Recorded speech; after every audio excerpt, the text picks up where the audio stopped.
Chapter 8:13. After the two of them entered, Great Elder Princess took out 2 lists from her sleeve, handed one to Xiao Wanru, and said with a sneer, "How dare she take out such a small amount of things?" Then she pushed the other list to Xiao Wanru and said, "This is her compensation to you. There are a few more shops and some other things on it. I will negotiate with you. These shops and your mother's shops will all be recorded in your name." "Grandma, I don't want so many. Give them to Brother Hao." Xiao Wanru shook her head. She also had her own shops, so she didn't need so many shops. "Your brother has some. I only have the 2 of you. You take these first. In the future, all my shops will be given to Hao. I won't treat him badly. Moreover, Duke Xing's mansion is also here. It's not easy for them to drive you and Hao away." Great Elder Princess said coldly. Xiao Wanru thought for a while and suggested, "Grandma, let my brother live here. After all, he is the heir of Duke Xing's mansion." She had wanted to mention this matter. Since her grandmother mentioned it, she took the opportunity to mention it. Hao was now 10 years old.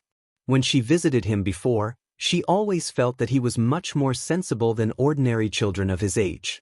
Perhaps because he had no parents, even if he was loved by his grandma, he felt different. Hao is still young. I'm worried about him going back to the mansion at this time. Great Elder Princess shook her head and refused. "Hao may not grow up well if he lives in your mansion. You just recognized him, and they can't tolerate you."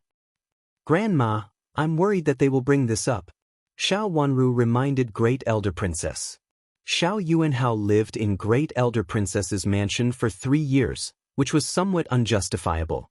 Duke Xing's mansion didn't mention it much because so many things had happened because of her. Now they had compensated her with property, so this matter would inevitably be brought up. In terms of reason, it was enough for Hao to live in her maternal grandmother's house for 3 years. Her maternal grandmother had no reason to keep Hao. Even if it was brought to the Empress Dowager, her maternal grandmother would lose. "What should we do?" Great Elder Princess also thought of this and couldn't help frowning. She was really worried and reluctant to let her grandson go. In the past 3 years, her little grandson brought her a lot of happiness and she gradually calmed down the pain of losing her daughter. Now she was unwilling to send her grandson back to Duke Xing's mansion. "Grandma, do you want to raise him for a few more years?" Xiao Wanru asked softly. 3 years, at least 3 years.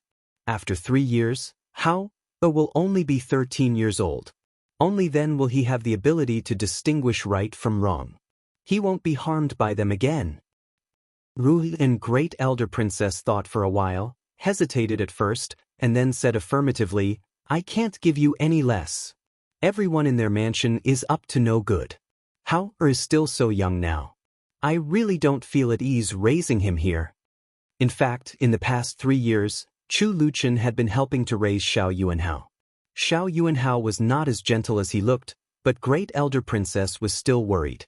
Great Elder Princess hesitated for a moment and said decisively, "Hao can give up the title, but he can't lose his life.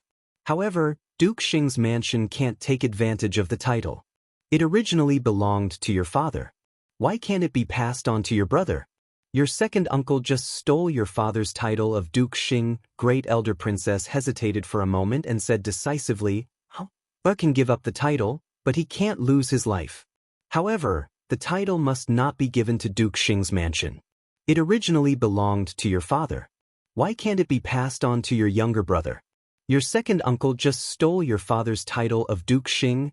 Xiao Wanru was not surprised by Great Elder Princess's idea. She also considered Hao's safety first and then the title. No matter how good the title was, it was not as important as Hao's life. In Duke Xing's mansion, she could be sure that someone would hurt Hao. Xiao Wanru didn't have a good impression of Duke Xing's mansion because they covered their vicious nature with their superficial hypocrisy. "Grandma, if you want to raise Hao, there is a way," Xiao Wanru said with a smile. "Wait?" Great Elder Princess asked anxiously. Unconsciously, she had completely trusted her granddaughter. "Grandma, listen to me."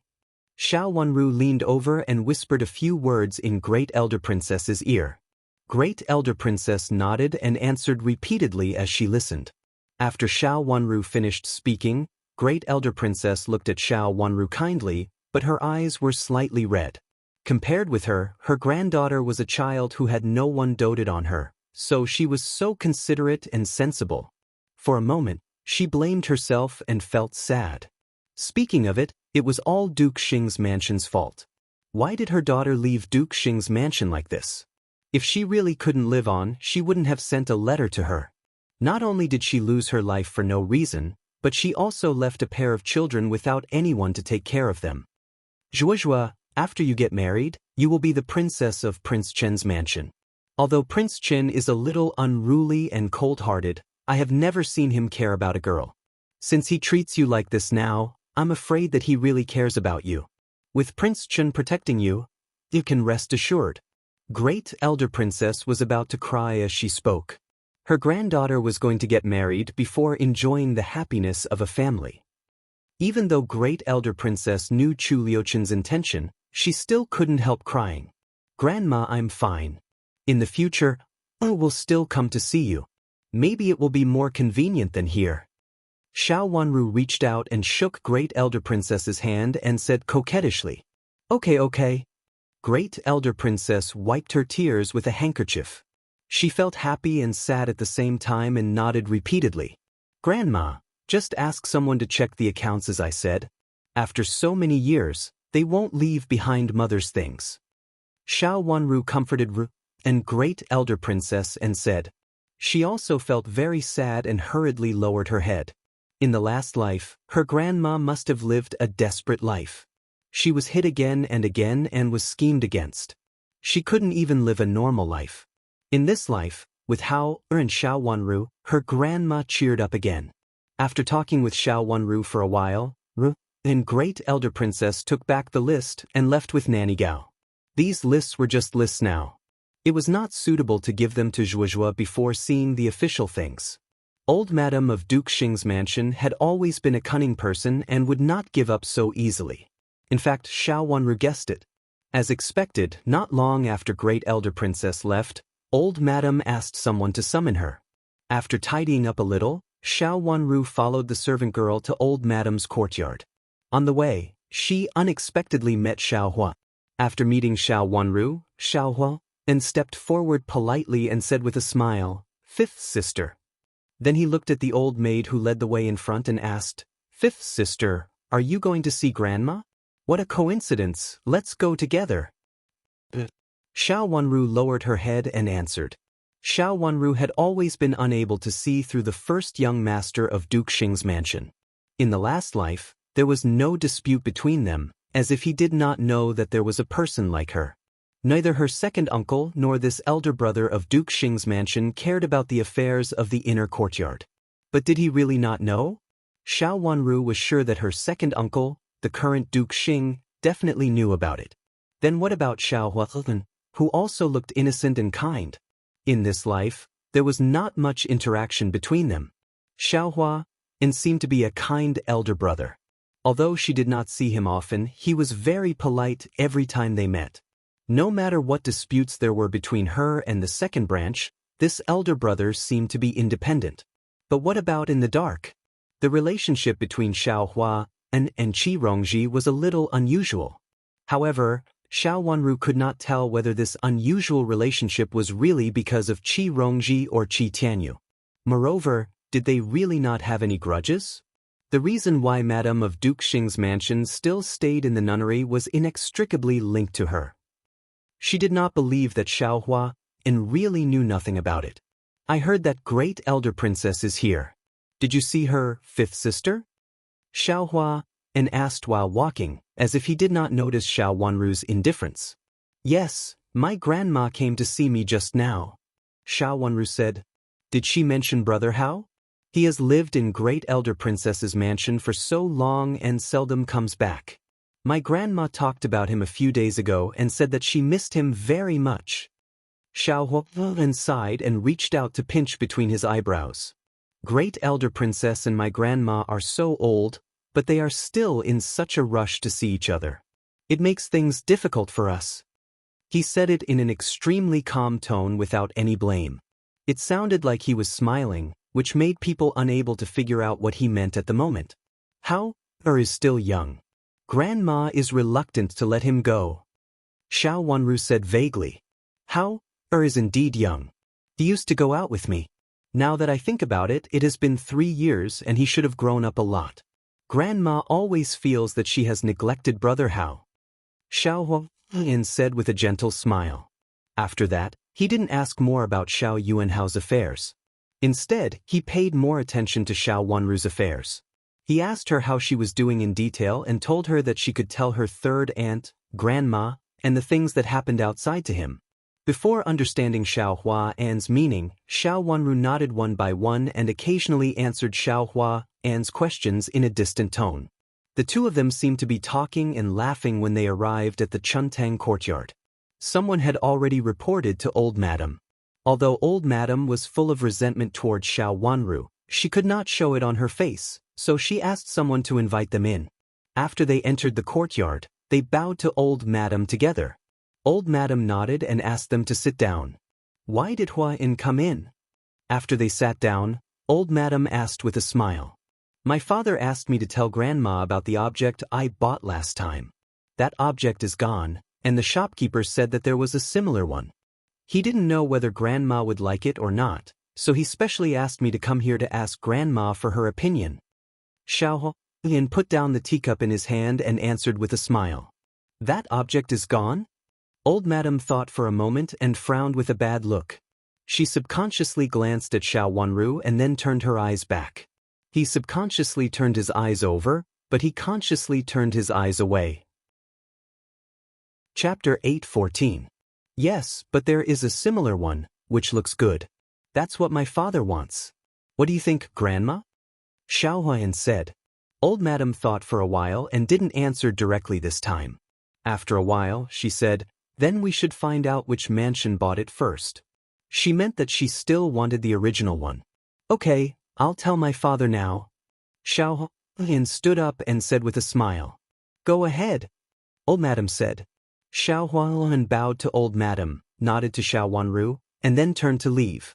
Xiao Wanru's eyes fell on him. This elder brother seemed to be really decent and kind. If it weren't for Xiao Yanru's lesson, she might have really believed him. Her watery eyes involuntarily became deep and dark. Your elder brother is busy now. Some of your mother's things were sent out by her and lost outside. I'll try my best to find them for you. If I can't find them, there's nothing I can do. Old Madam sighed and looked gloomy. Xiao Wanru lowered her head and said softly, Thank you, Grandma. But she didn't say anything about not collecting them. It should be her grandma who forced Old Madam to find them. She couldn't say anything at this time, nor could she drag her grandma down. Seeing that Xiao Wanru accepted the fact so calmly, Old Madam felt so angry that she really wanted to spit it out.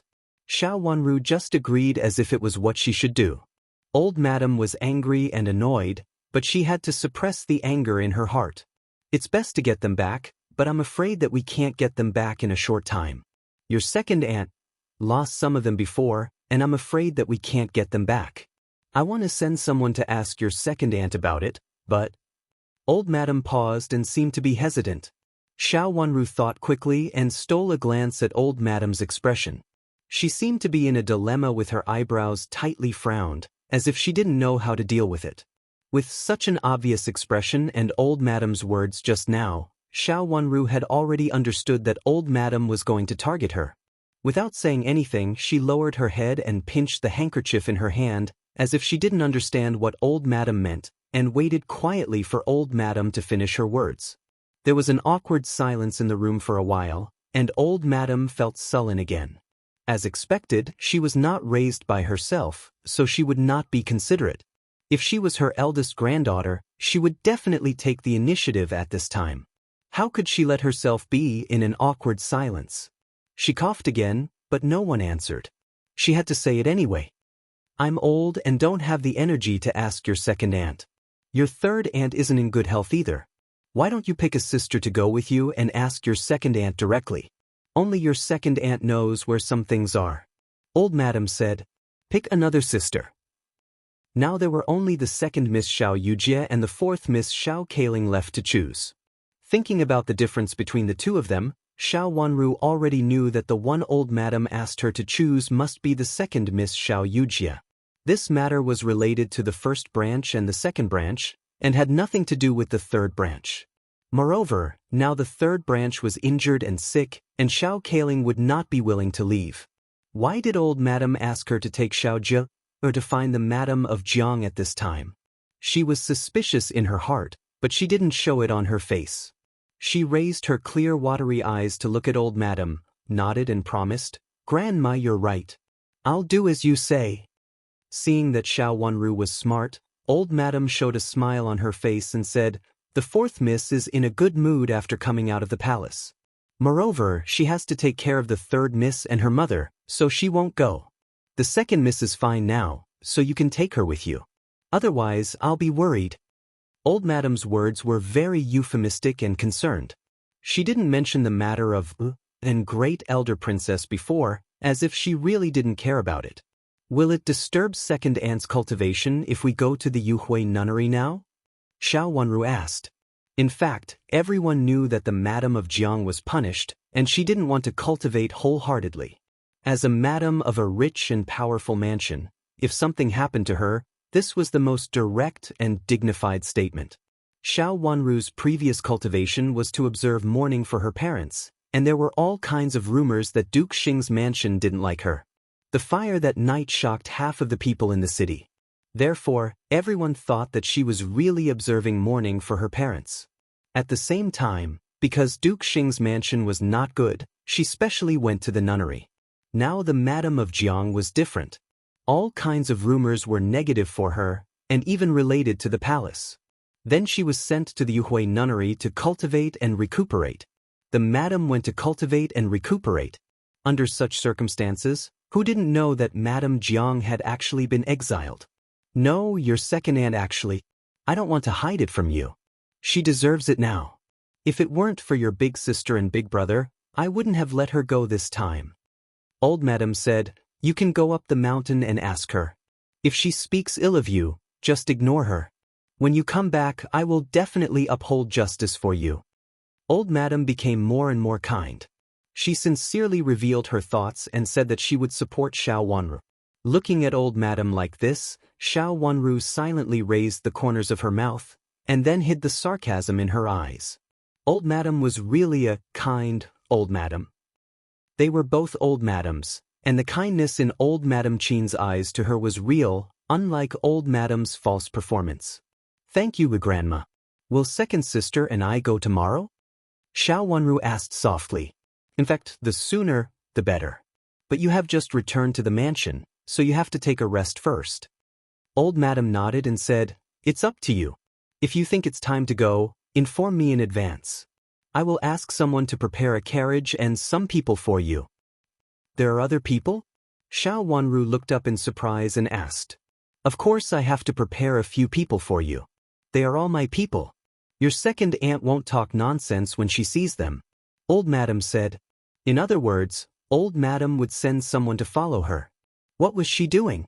Did she really want her to go up the mountain to ask Madame Jiang for the objects in her mother's dowry? If it was really for this reason, wouldn't it be better for old madam to send Nanny Yu up the mountain than for her to mobilize so many people? If she went up the mountain to ask Madame Jiang for the objects in such a big way, what would Madame Jiang think of her? Would she say that she was going to marry Prince Chen and be Princess Chen soon, so she took advantage of her power to bully others, be arrogant and domineering, and even did not let go of her aunt who was punished on the mountain? Most people in the world only saw the surface, and few people could tell whether it was true or not. Old madam made a good move. She transferred the resentment outside to herself and forced her aunt, who went up the mountain to cultivate in seclusion, to ask for the dowry. If something else happened, it would be really shameful. But her face was also the face of Duke Xing's mansion now. How would old madam ensure her face and make her grandma give in? This was the key. But where was the key to this? Thinking about the key point of this matter carefully, Xiao Wanru walked forward in deep thought. Unexpectedly, she met Xiao Jie, her halfway, and the two of them walked face to face. "Fifth sister." Xiao Jie looked bad. Seeing Xiao Wanru, she was stunned for a moment and said in a low voice, "Second sister." Xiao Wanru nodded casually and continued to walk forward. They were about to pass each other when Xiao Jie suddenly said, "Fifth sister, please wait." Xiao Wanru turned her head and looked at Xiao Jie in surprise. Seeing that Xiao Jie looked a little pleading, her long eyelashes fluttered twice. She stood still, raised her eyebrows in confusion and said, "Second sister? Fifth sister, can I have a word with you?" Xiao Jie said in a low voice. "Second sister, if you have anything to say, you can say it here." Xiao Wanru looked around and found no one else. "Fifth sister, I just want to say something. Don't say it here. Let's go behind the rockery, okay?" Xiao Jie also looked up, pointed at a rockery on the side and said. The rockery was on the side of the road. One side was against an empty courtyard, and the other side was facing the road. No one would see them behind the rockery. However, she had nothing to say to Xiao Jie, so she didn't think that the two of them were so close. "Second sister, if you have something to say, you can say it here. There is nothing that can't be said to others. We don't have to do this.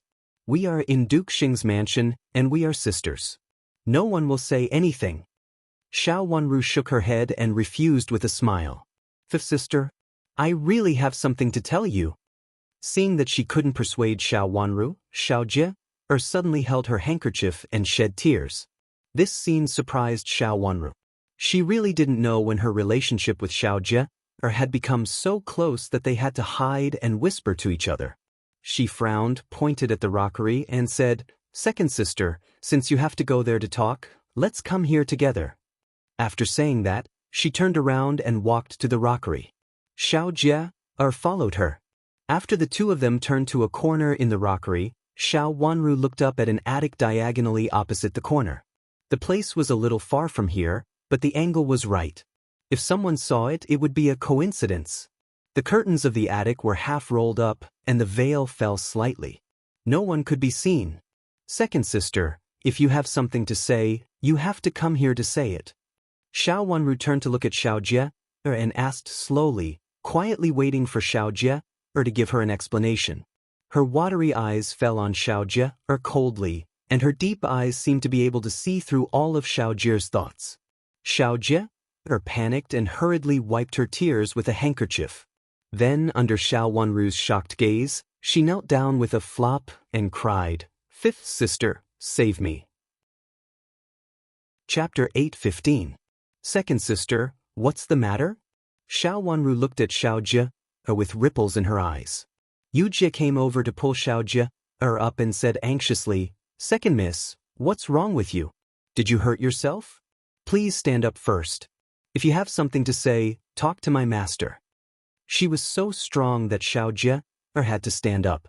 Seeing that Xiao Jie was in a bad situation, the maid beside Xiao Jie also helped Xiao Jie. Xiao Jie, who had stood up, could not kneel down again. At this time, she covered her face with a handkerchief and just cried. Xiao Wanru rolled her eyes with a trace of deepness in her eyes. "Second sister, what do you mean? Did you call me here on purpose just to let me see you cry?" She was a little angry at this time. Xiao Jie helped Xiao Yanru to deal with her and had never been kind to her in the past. At this time, she pretended to be bullied and even knelt down to her just now. If others saw it, they would think that she had done something to her. "Fifth sister, please help me. Please help me. I can't find anyone else except you." Xiao Jie cried, wiping her tears with a handkerchief and looking very sad. "Second sister, if you can't give me a reason, I'll leave first. Let's talk about it after you think it through." Xiao Wanru's face darkened and she was about to walk out. "Fifth sister, my father wants to marry me to third sister," Xiao Jie cried. Xiao Wanru stopped for a moment. She had just returned to Duke Xing's mansion, so she really didn't understand what Xiao Jie meant for a moment. Seeing Xiao Wanru stop, Xiao Jie said again, "Fifth sister, it's my marriage. Even if third sister's face is ruined, it's still my marriage. Why should it be given to third sister?" "Third sister wants this marriage of yours? The marriage with Commandery Prince Qing's mansion?" Xiao Wanru asked in surprise and almost couldn't believe her ears. "Did second uncle tell you about it?" "No, they didn't tell me. I overheard it secretly. I overheard it from my father and third uncle. They said that third younger sister's face was ruined, so it's impossible for her to have a good marriage in the future. They said that at least I'm fine and there will be a good marriage waiting for me in the future. But how can there be a good marriage for me? I'm already 17, and I'm a concubine's daughter, Xiao Jie cried. Xiao Wanru's eyes darkened, and she blinked her watery eyes silently. Her long eyelashes hid the doubt in her eyes. Would second uncle really give his daughter's marriage to third uncle? Speaking of this third uncle, Xiao Wanru had only met him once or twice. This third uncle was very low-key and not very promising. He held a nominal position in the yamen and had a lot of contacts with some scoundrels. Old Madam was not very fond of him, but he was her biological son, so she had to take care of him. It was also because he didn't put much effort into it that the position of the third branch in the Fu was only a vassal. He didn't expect that he would actually go to second uncle and talk about this marriage. Did third uncle ask for it, or did second uncle take the initiative to give it? Xiao Wanru was suspicious in her heart, but she asked calmly. It was third uncle who came to ask for it. I happened to be folding flowers behind my father's study. I heard third uncle come to ask for it. He said that third younger sister's face was ruined because she entered the palace. He said that for the sake of Duke Xing's mansion, he asked my father to give this marriage to third younger sister. Xiao Jie wiped her tears hard. Is third sister's face really ruined? Xiao Wanru frowned slightly and asked. Yes, I heard that it's not good. Although she has been recuperating now, I'm afraid that there will be scars on her face. Several imperial physicians from the palace have also come, and each of them said that the poison is it will damage her face in the future. Xiao Jie said angrily and hatefully. Now she wished that Xiao Zaihuan could die in the palace. A dead man will not snatch his own marriage. Did second uncle and third uncle talk about something else? Xiao Wanru said. She had no sympathy for Xiao Zaihuan at all. If she hadn't been more alert at that time, she would have been poisoned. Although Xiao Zaihuan was not the one who directly poisoned Xiao Zaihuan, she obviously knew something, but she pretended not to know anything and secretly set a trap for her. She deserved the current situation, so she couldn't blame others. The poison was so poisonous that Xiao Zaihuan had no possibility of recovery and even wanted to take away Xiao Jie's marriage. It could be seen that her face was ruined a lot. Since she returned to the mansion, she had been busy here and hadn't seen Xiao Zaihuan, so she didn't know how her face was. I didn't hear anything else clearly. It seemed that they said something else. I heard that my father didn't agree at first, but then they talked very softly, so I didn't dare to get too close. I only heard something about more than 10 years ago. Big brother. When I wanted to get closer, I saw my father's 2 guards turn around and run away in a hurry.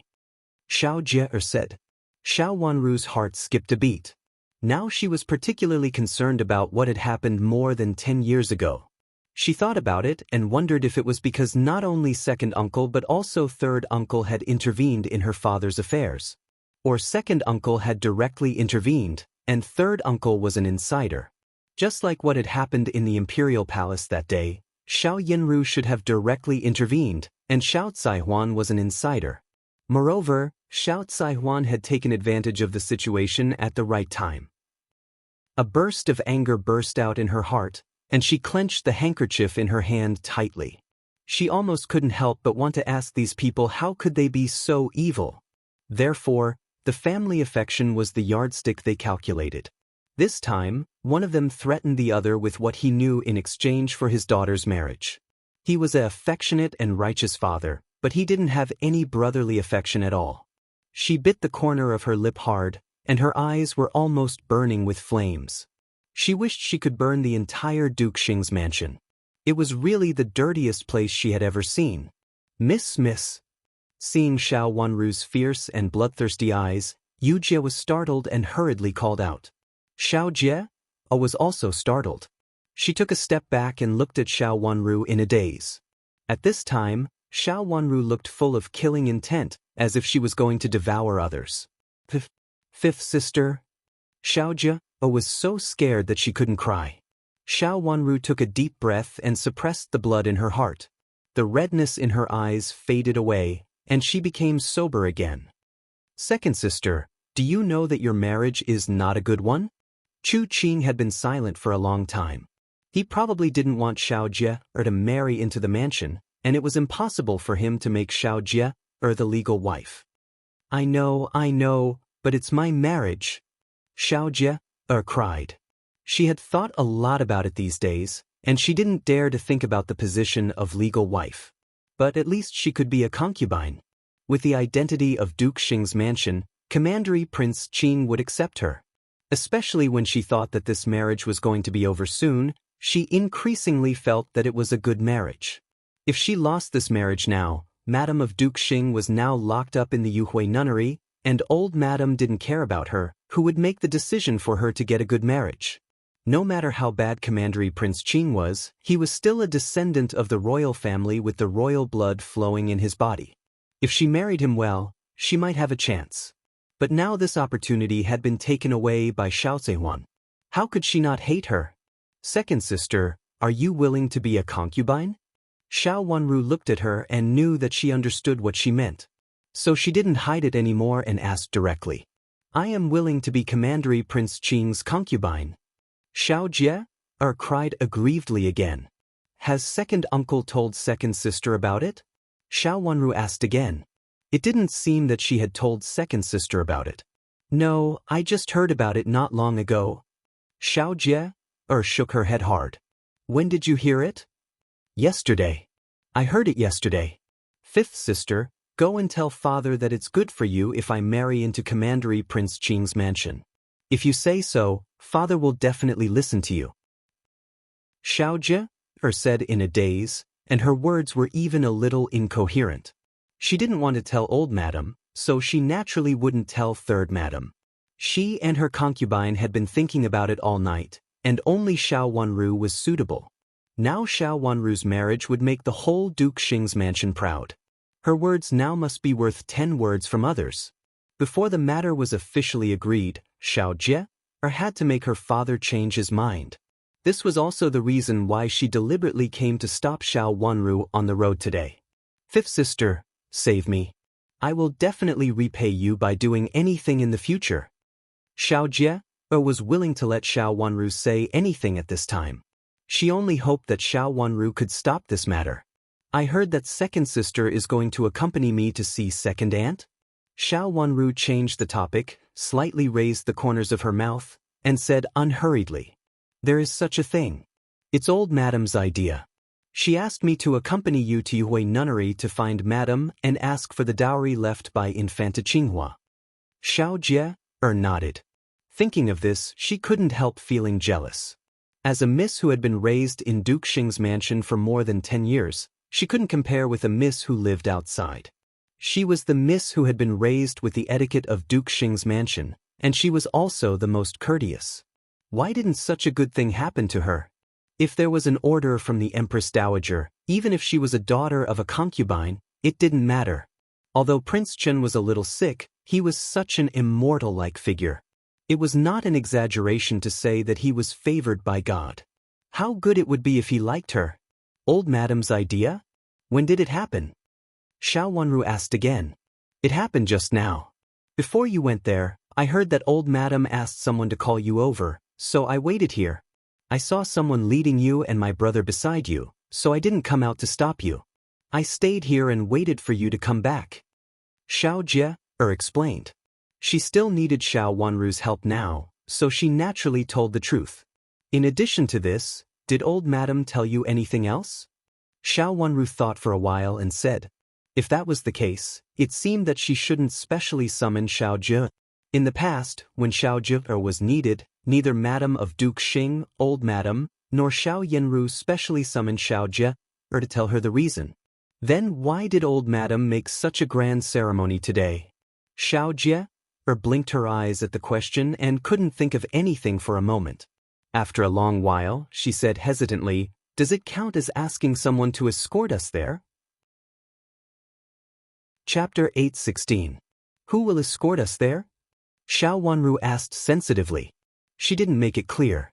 She just said that we will go up the mountain to the Yuhui nunnery, which is a long way. Old Madam is worried and will find someone to escort us or take us there by the way. Xiao Jie stammered. At that time, she didn't care about these things at all and only remembered to agree. This matter didn't have much to do with her. She was now full of her own marriage, so how could she pay attention to other things?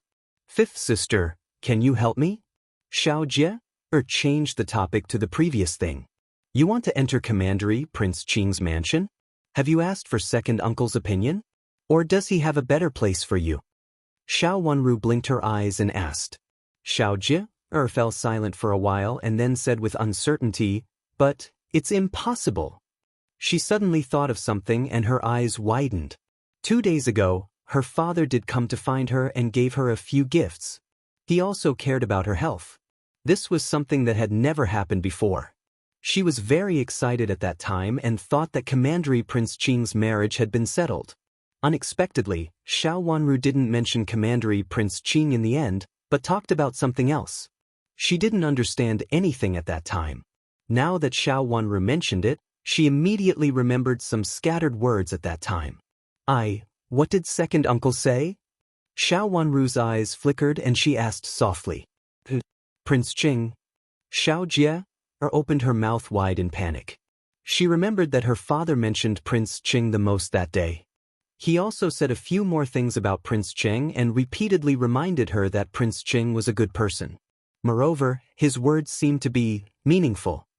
Fifth sister, I have something to do, so I won't disturb you. The more Xiao Jie thought about it, the more panicked she became. She said these words in a daze and turned to leave. Miss, what's wrong with second miss? Why did she run away by herself after making such a big fuss? Yu Jie asked in confusion. Xiao Wenru shook her head and walked out. Was Prince Cheng what she thought it meant? Did Prince Cheng, who hated marriage the most and made such a big fuss before, intend to marry Xiao Jie now? What kind of agreement did he have with second uncle that made second uncle have such a thought? With second uncle's temperament, if he had not told the truth in front of Prince Cheng, it was impossible for him to reveal anything to Xiao Jie. Third uncle's idea should coincide with second uncle's, so there was the saying that sisters could get married. But she didn't know whether Chu Qing would be satisfied. It was obvious that Chu Qing was a man with a distant mind. Marrying the young lady of the third branch, and a disfigured one at that, was not a good thing for him. The twists and turns in this matter might not be so easy to resolve. How would the residents operate in order to satisfy him?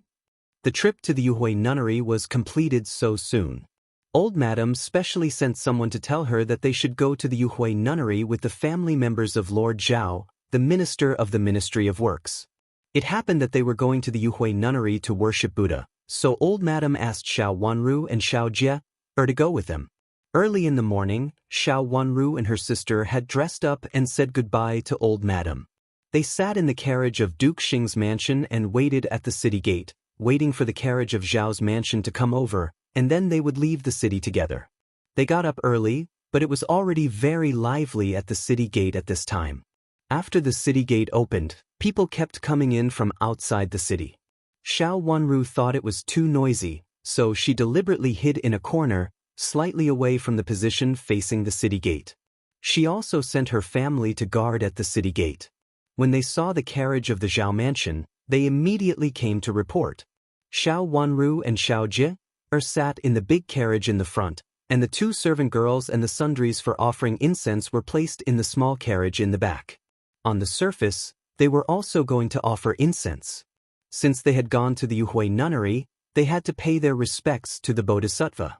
Xiao Jie was full of worries. She sat there with her head lowered, thinking about what was on her mind. Sometimes she was happy, and sometimes she was worried, which made Xiao Wenru frown secretly. It seemed that Xiao Jing really had other arrangements. Xiao Jie also thought of something, so she didn't lose control in a panic like that day. In terms of marriage, Prince Cheng was indeed more powerful. After Chu Qing was recognized, he basically did not do anything. Moreover, he was not favored by the Empress Dowager because he was the son of the former emperor as others imagined. The Empress Dowager seemed to give all her favor to Chu Luqian. Even though Chu Qing was also the son of the former emperor, he had no status in front of the Empress Dowager. Moreover, he was not raised by the Empress Dowager since he was a child and had no affection for him. She treated him like an ordinary clan relative. Prince Cheng was different. The Empress Dowager was really concerned about Prince Cheng. This was what she meant when she wanted to marry for him. Although he was unwilling to do so, in the current situation he should get married in the end since he had not become a monk after all. If there was a girl who caught his eye, it would be a very happy thing. Not only did she win Prince Cheng's heart, but she also solved a big problem for the Empress Dowager and the Emperor. From this point of view, the Empress Dowager and the Emperor must also like her. Xiao Jie's current behavior was quite thought-provoking. It seemed that it was true. Xiao Yanru wandered between Chu Luiwei and Chu Liuzhou, while Xiao Jing was on Prince Cheng's side. Prince Cheng, who had always been quiet and inactive, actually wanted to marry Xiao Jie. It could be seen that he was secretly ambitious. Although it was just a marriage between the girls in the backyard, the twists and turns in it made Xiao Wanru feel quite shocked. She leaned sideways against the window, stopped paying attention to Xiao Jie, and raised her watery eyes slightly to look out of the window. The thick curtain outside the window was raised high, leaving only a thin gauze curtain. People sitting inside could see the scenery outside the window through the gauze curtain. Although it was a remote corner, Xiao Wanru's window was also facing a relatively quiet street. Thinking carefully about the possibility of Xiao Jie marrying Prince Cheng's mansion and Xiao Taihuan marrying Commandery Prince Qing's mansion, she suddenly glanced at a person out of the corner of her eye. She suddenly widened her eyes and stiffened her body at once. "Fifth sister, what's wrong with you?" Xiao Jie raised her head and asked in surprise. She had recovered at this time and was no longer in a panic and helpless state. She also raised her chin slightly and looked noble again. She deserved to be Xiao Yanru's sister because she really looked a bit like Xiao Yanru. "I'm fine. Second sister, have you thought it through?" Xiao Wanru glanced at her indifferently, reached out to gently pull the hanging gauze curtain, and asked in an extremely bored tone. Xiao Jie didn't know how to answer this question. She hadn't figured out whether it was true or not. The happiness came so suddenly that she couldn't come to her senses until now. She had to think about those words sentence by sentence. Of course, she wouldn't tell Xiao Wanru anything in her heart at this moment. She even regretted complaining to Xiao Wanru in a panic that day. She was too flustered before and just wanted to show her weakness to Xiao Wanru. Now thinking about it, it was really shameful. Even if Xiao Wanru became Princess Qin in the future, she wouldn't be inferior to Xiao Wanru. If she entered Prince Cheng's mansion, she would have to surpass Xiao Wanru and become Xiao Wanru's elder. So what if she became Princess Qin? Thinking of this, she felt regretful and ashamed. It was all her concubine's idea that made her lose face in front of Xiao Wanru. She snorted indifferently and said, "Why can't I think it through? As a daughter, of course, I have to listen to my father and do whatever he says." After saying this, she closed her eyes, leaned against the wall of the carriage and continued to think about something. She didn't intend to pay attention to Xiao Wanru. Xiao Wanru smiled slightly and didn't care about Xiao Jie's despicable behavior. She had long known what kind of person Xiao Jie was. When she needed someone, she could trample on her dignity and beg for anything. Once she got the upper hand, she would be arrogant and disdainful of her relatives. In the past, she had been Xiao Yanru's lackey. Once she fell into a disadvantageous position, she could do anything. Speaking of which, she was a typical despicable person. Her watery eyes flashed out of the carriage window again, but she couldn't see the figure before. The face was somewhat similar to that person in her memory, or it should be that person. But now he had entered the courtyard over there and the door of the courtyard was closed. From the position of the carriage, she couldn't see the scene of the person entering the courtyard. She could only vaguely see the corner of the navy blue robe flashing by just now. She closed her eyes and restrained the coldness and sarcasm at the bottom of her eyes. That person finally came. It was indeed time for him to come. The courtyard at the city gate looked big. Didn't that person used to live in an inn? Why did he come here? The bloody truth of his previous life was right in front of his eyes, but it was not his own. It was another woman's. That woman jumped down from a tall building and became her own chastity. She received the honor of mourning after death. The imperial court even erected a chastity memorial tablet for her. This scholar who had just graduated high school was demoted back to his original hometown, and he was made to guard this wife's memorial tablet for the rest of his life. Xiao Wanru didn't know what happened after that. In the last life, she only saw this person once from a distance. It was Madame D who brought her here and pointed at her from a distance. He looked gentle and had a good temperament. Xiao Wanru nodded at that time. She didn't expect such a thing to happen. After that, she had never seen the man named Yan Shi again. She didn't know why she recognized him at once when she saw him again in this life. It was really difficult to think that such a person was not good. Although he was not very good-looking, the smile on his face looked very sincere without any falsehood. Would such a man really abandon his wife and son? The distant nephew of Madame of Duke Xing and the Jiang family? Did he have something to do with the Jiang family? Second miss, fifth miss, the carriage of Minister Zhao's family has arrived. Outside the carriage door, a servant suddenly reported, "Follow them." Xiao Wanru ordered lightly. Chapter 8:17. The carriage moved slowly. Xiao Wanru opened her eyes again and suddenly saw the door of the courtyard opened. The man in navy blue appeared at the door and was sent out by a woman. After the carriage passed by, Xiao Wanru's eyes suddenly widened and she looked at the woman in the courtyard in disbelief. That woman, wasn't she the woman who jumped off the tall building? On that day, the woman was going to jump off the building and stated the man's crime on the high pavilion. Xiao Wanru happened to come out that day and also saw the woman on the tall building. She even saw the woman jump off the building resolutely. At that time, she felt sorry for herself and the resolute woman. But why was this woman here at this time? Didn't she come to the capital city after passing the Imperial examination? The Imperial examination in spring hadn't started yet. Why was she here? Moreover, she didn't dress like a woman from an ordinary family. She looked like a servant girl. Xiao Wanru stared at the carriage passing by in panic. In the end, she couldn't see it. She clenched the veil tightly and almost couldn't help stopping the carriage. She wanted to see clearly what she had seen before. What did it mean? Why was it different from what she had imagined?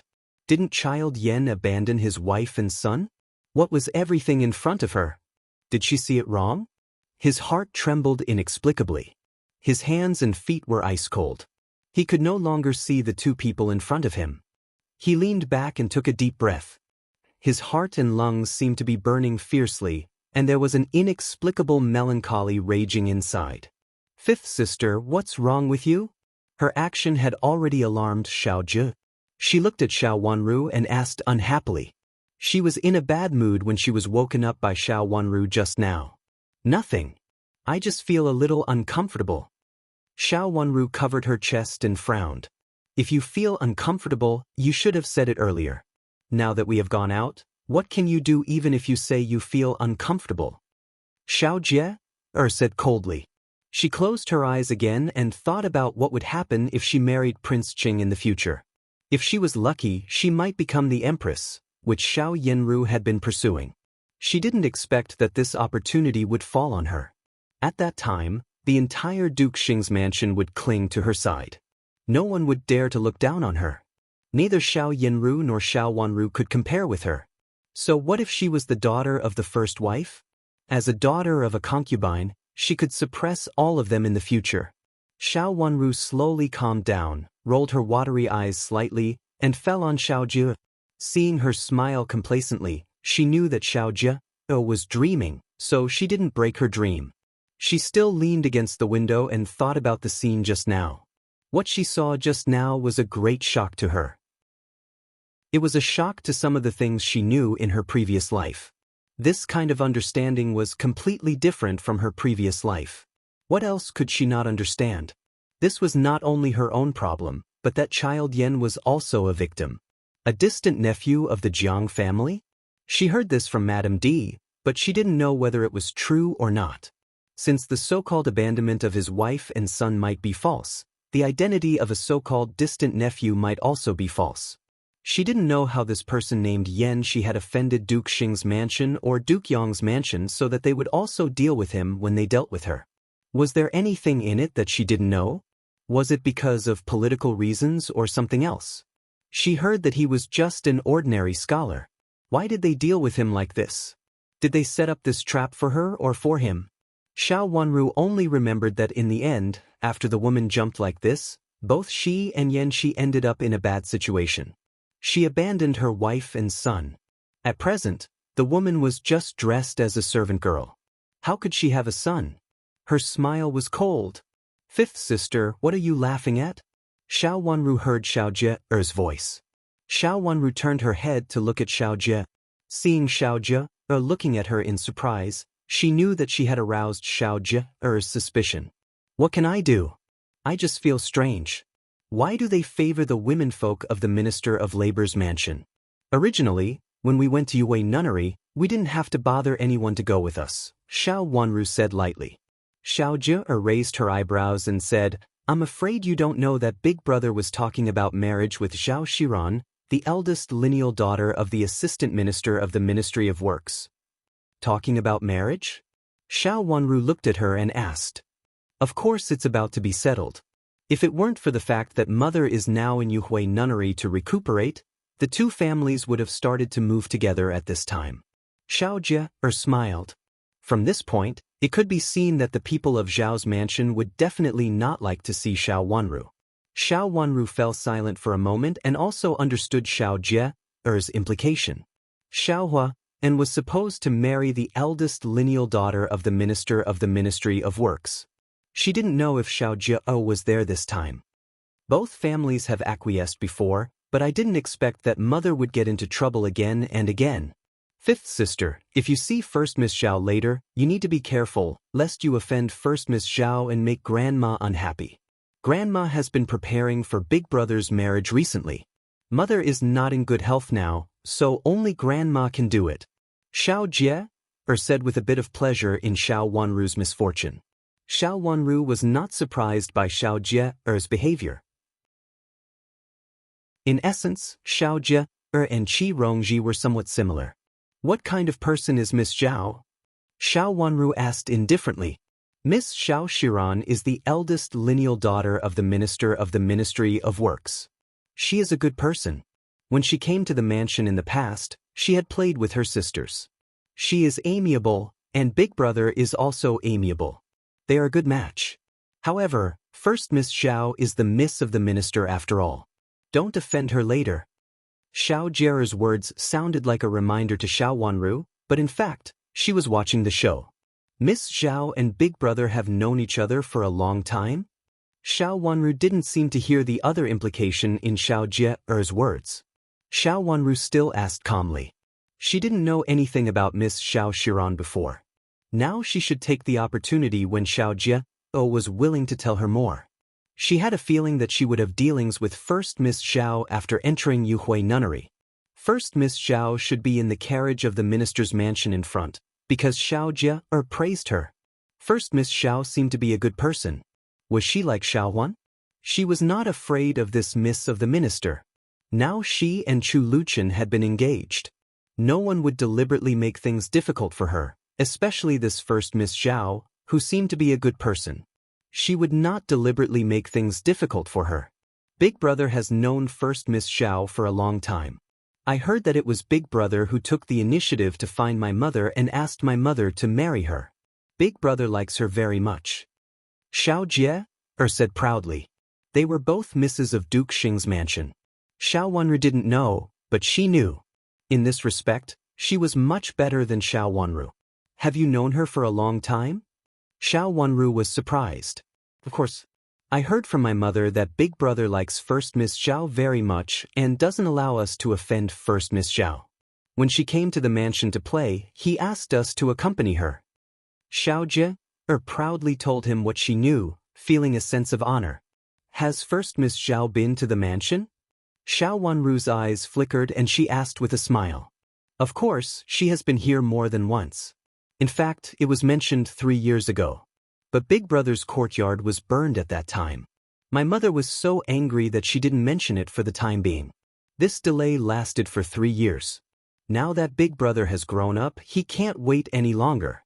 So the two families secretly contact each other more. Xiao Zhi squinted at Xiao Wanru and said, "Speaking of which, you were also there when the courtyard was burned. Madam spent a lot of effort on it." Thinking of this, Xiao Jie felt a little sorry.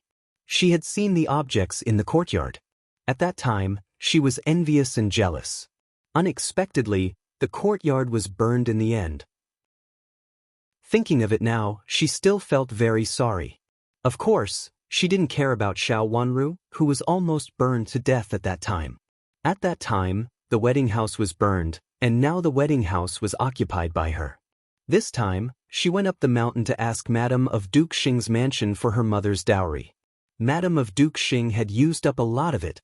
If it was not enough, she could ask Madame of Duke Xing to make up for it with her own things. Madame of Duke Xing's mansion was supposed to leave her own things to her son.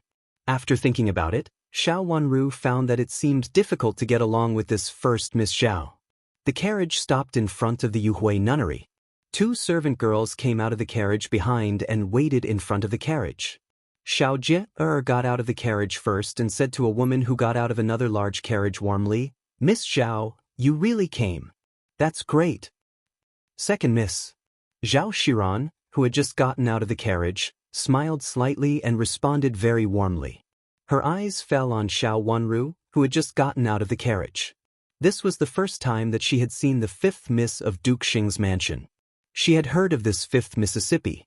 When she went to Duke Xing's mansion before, although the misses accompanying her did not say anything bad about her, they could basically tell that they did not like this fifth Miss Xiao very much. However, the rumors outside were different. However, the fact that her maternal grandmother was a great elder princess could not be ignored. Now that they had seen her in person, their eyes were filled with amazement. There were many beauties in the capital city, and each of them had their own merits. Among them, Xiao Yanru was the most outstanding. Zhao Shiran did not expect that the fifth Miss Xiao could be so beautiful. Her long and curly eyelashes fluttered twice, and her watery eyes, which were a little misty, seemed to be able to speak. Just a glance at her made people feel attracted. There was a little cherry lip on her pink and tender face, which was bright red and dazzling, which made her originally pure and charming. However, it was not the kind of coquettish charm that was deliberately made. Coupled with her indifferent purity, she suddenly caught people's eyes. Zhao Shiran suddenly understood why Prince Chen, who had always been unwilling to marry a wife, agreed to marry a wife. Chapter 8:18. Such a beautiful woman should not appear in this world, but she was actually standing right in front of him. Her attitude seemed respectful and polite, but her behavior was not deviant. When she saw him looking over, she bowed to him and then smiled slightly, her head slightly drooping down. She was not familiar with her, and no one introduced her, so it was normal for her to bow. Madame Zhao got out of the carriage and also saw Xiao Wanru not far away. After looking her up and down, she told Zhao Shiran, "Go and accompany second Miss Xiao and fifth Miss Xiao." "Yes, mother." Zhao Shiran nodded with a smile and turned to Xiao Jie. "Oh, is this the fifth miss of your mansion?" "Yes, my fifth sister," Xiao Jie said, and then raised her voice to Xiao Wanru. "Fifth sister, come here." Xiao Wanru walked over slowly. "Fifth sister, this is Miss Zhao of the minister's mansion." Xiao Jie introduced and then said to Zhao Shiran, "Miss Zhao, this is my fifth sister. When you came here before, she was not here. It's a coincidence that you can come with us this time." "Fifth Miss." Zhao Shiran smiled slightly and bowed to Xiao Wanru. Xiao Wanru bowed back generously and then bowed to Madame Zhao, who was standing aside. Madame Zhao looked Xiao Wanru up and down again and marveled in her heart. The fifth Miss Xiao in front of her was so beautiful. She had thought that Xiao Yanru was beautiful enough, but now she found that the fifth Miss Xiao was the most beautiful one. Xiao Yanru was as beautiful as a city-toppling beauty. "Fifth Miss, you don't have to be so polite. Your grandmother entrusted you to me, so you too can go with us. If there is anything, ask someone to tell me," Madame Zhao said politely with a smile. Xiao Wanru was now not only the granddaughter of and great elder princess, but also the future Princess Chen. Thank you, madam, Xiao Wanru said softly with a smile. Her attitude made Madame Zhao very satisfied. She nodded and turned to go inside first. Second miss, fifth miss, let's go in together, Zhao Xiran said to the two of them with a smile. The two of them nodded and followed Zhao Xiran inside. After taking a few steps, Zhao Xiran slowed down and said to Xiao Wanru beside him, I heard that the fifth miss has lived on the mountain for 3 years. Do you know where the scenery is better? Shall we go to enjoy the scenery later? That's great. Xiao Jie's eyes lit up and she immediately became interested. Xiao Wanru blinked her eyes in embarrassment and said, I'll ask the nun in the nunnery later. Although I've lived in the nunnery for 3 years, I've basically been cultivating in my own yard, so I'm not familiar with other places in the nunnery. Well, let's ask the teacher in the nunnery later. Zhao Xiran nodded and agreed, not making things difficult for Xiao Wanru anymore. Fifth sister, big sister used to live here for a period of time. After she went back, she knew everything in the Yuhui nunnery very well. How come you don't know anything after staying here for so long? Xiao Jie complained with dissatisfaction. Big sister is here to learn painting, so she naturally needs to know all the exquisite places in the nunnery. However, I'm here to observe filial piety, so I'm different from big sister. Xiao Wanru replied in a good temper. If she also knew all the beautiful places in the nunnery very well, how would others think of her? Xiao Wanru rolled her watery eyes and didn't know whether it was really unintentional or intentional. The fifth miss has observed filial piety for her parents on the mountain for 3 years, and her filial piety is amazing. My mother used to talk about you, saying that you were so filial at such a young age that you could cultivate in seclusion on the mountain for 3 years. At the age when you came up the mountain, I only knew how to play with other unmarried misses. I was very ignorant. Zhao Xiran praised Xiao Wanru softly. Xiao Jie was unhappy when she heard this. Miss Zhao, don't praise my fifth sister too much. She had to come up the mountain because of special circumstances. Speaking of filial piety, Miss Zhao is the real filial one. I heard that Miss Zhao specially embroidered a large screen for old Madame Zhao's birthday. It is said that it took her more than a year to make it. Xiao Wanru smiled slightly and didn't answer her, as if the belittling of her in her words was not talking about herself at all. Zhao Xiran's gaze fell on her delicate little face again, and he couldn't help but exclaim in admiration again. It was a blessing for a woman to be so beautiful, and coupled with her extraordinary family background, she was truly blessed by the heavens. Now she found that she was so graceful. If she didn't answer her, it would seem that Xiao Jie was inferior. Second miss, you flatter me. These are just small skills. They can't be compared with the fifth Mississippi. Zhao Xiran shook her head and said with a smile. Then she turned to Xiao Wanru and said, I heard from old Madame of your mansion that the fifth miss and the second miss are going to visit Madame of Duke Xing. Why don't we go there first? Miss Zhao, aren't you going to accompany Madame Zhao? Xiao Wanru looked at Madame Zhao, who had walked ahead and asked. My mother is going to worship the Buddha first, so she doesn't need me to accompany her. I will accompany you to visit Madame of Duke Xing first. I was going to visit Madame, so it's just right for me to follow you. Zhao Xiran smiled slightly and looked very gentle. She didn't deliberately hide the special relationship between her and the Madame of Duke Xing. Although the two families hadn't made an official engagement, the people in the two mansions had their own relationship. If she really wanted to marry Xiao Huang, she should go to the Yuhui nunnery to see the Madame of Duke Xing indeed. It was also very suitable for the three of them to go together. The place where the Madame of Duke Xing lived was very remote. It was neither her previous courtyard nor Xiao Yinru's courtyard. It was a very small courtyard, the most ordinary kind in the nunnery. Hearing someone knocking on the door, an old maid came to open the door. It was an old maid whom she didn't know. Xiao Jie was stunned for a moment and asked, Is it Madame of Duke Xing who lives in there? Only the Madame of Duke Xing is here. The old maid looked them up and down and answered, Yes, it's the Madame of Duke Xing's mansion. We want to see Madame, okay?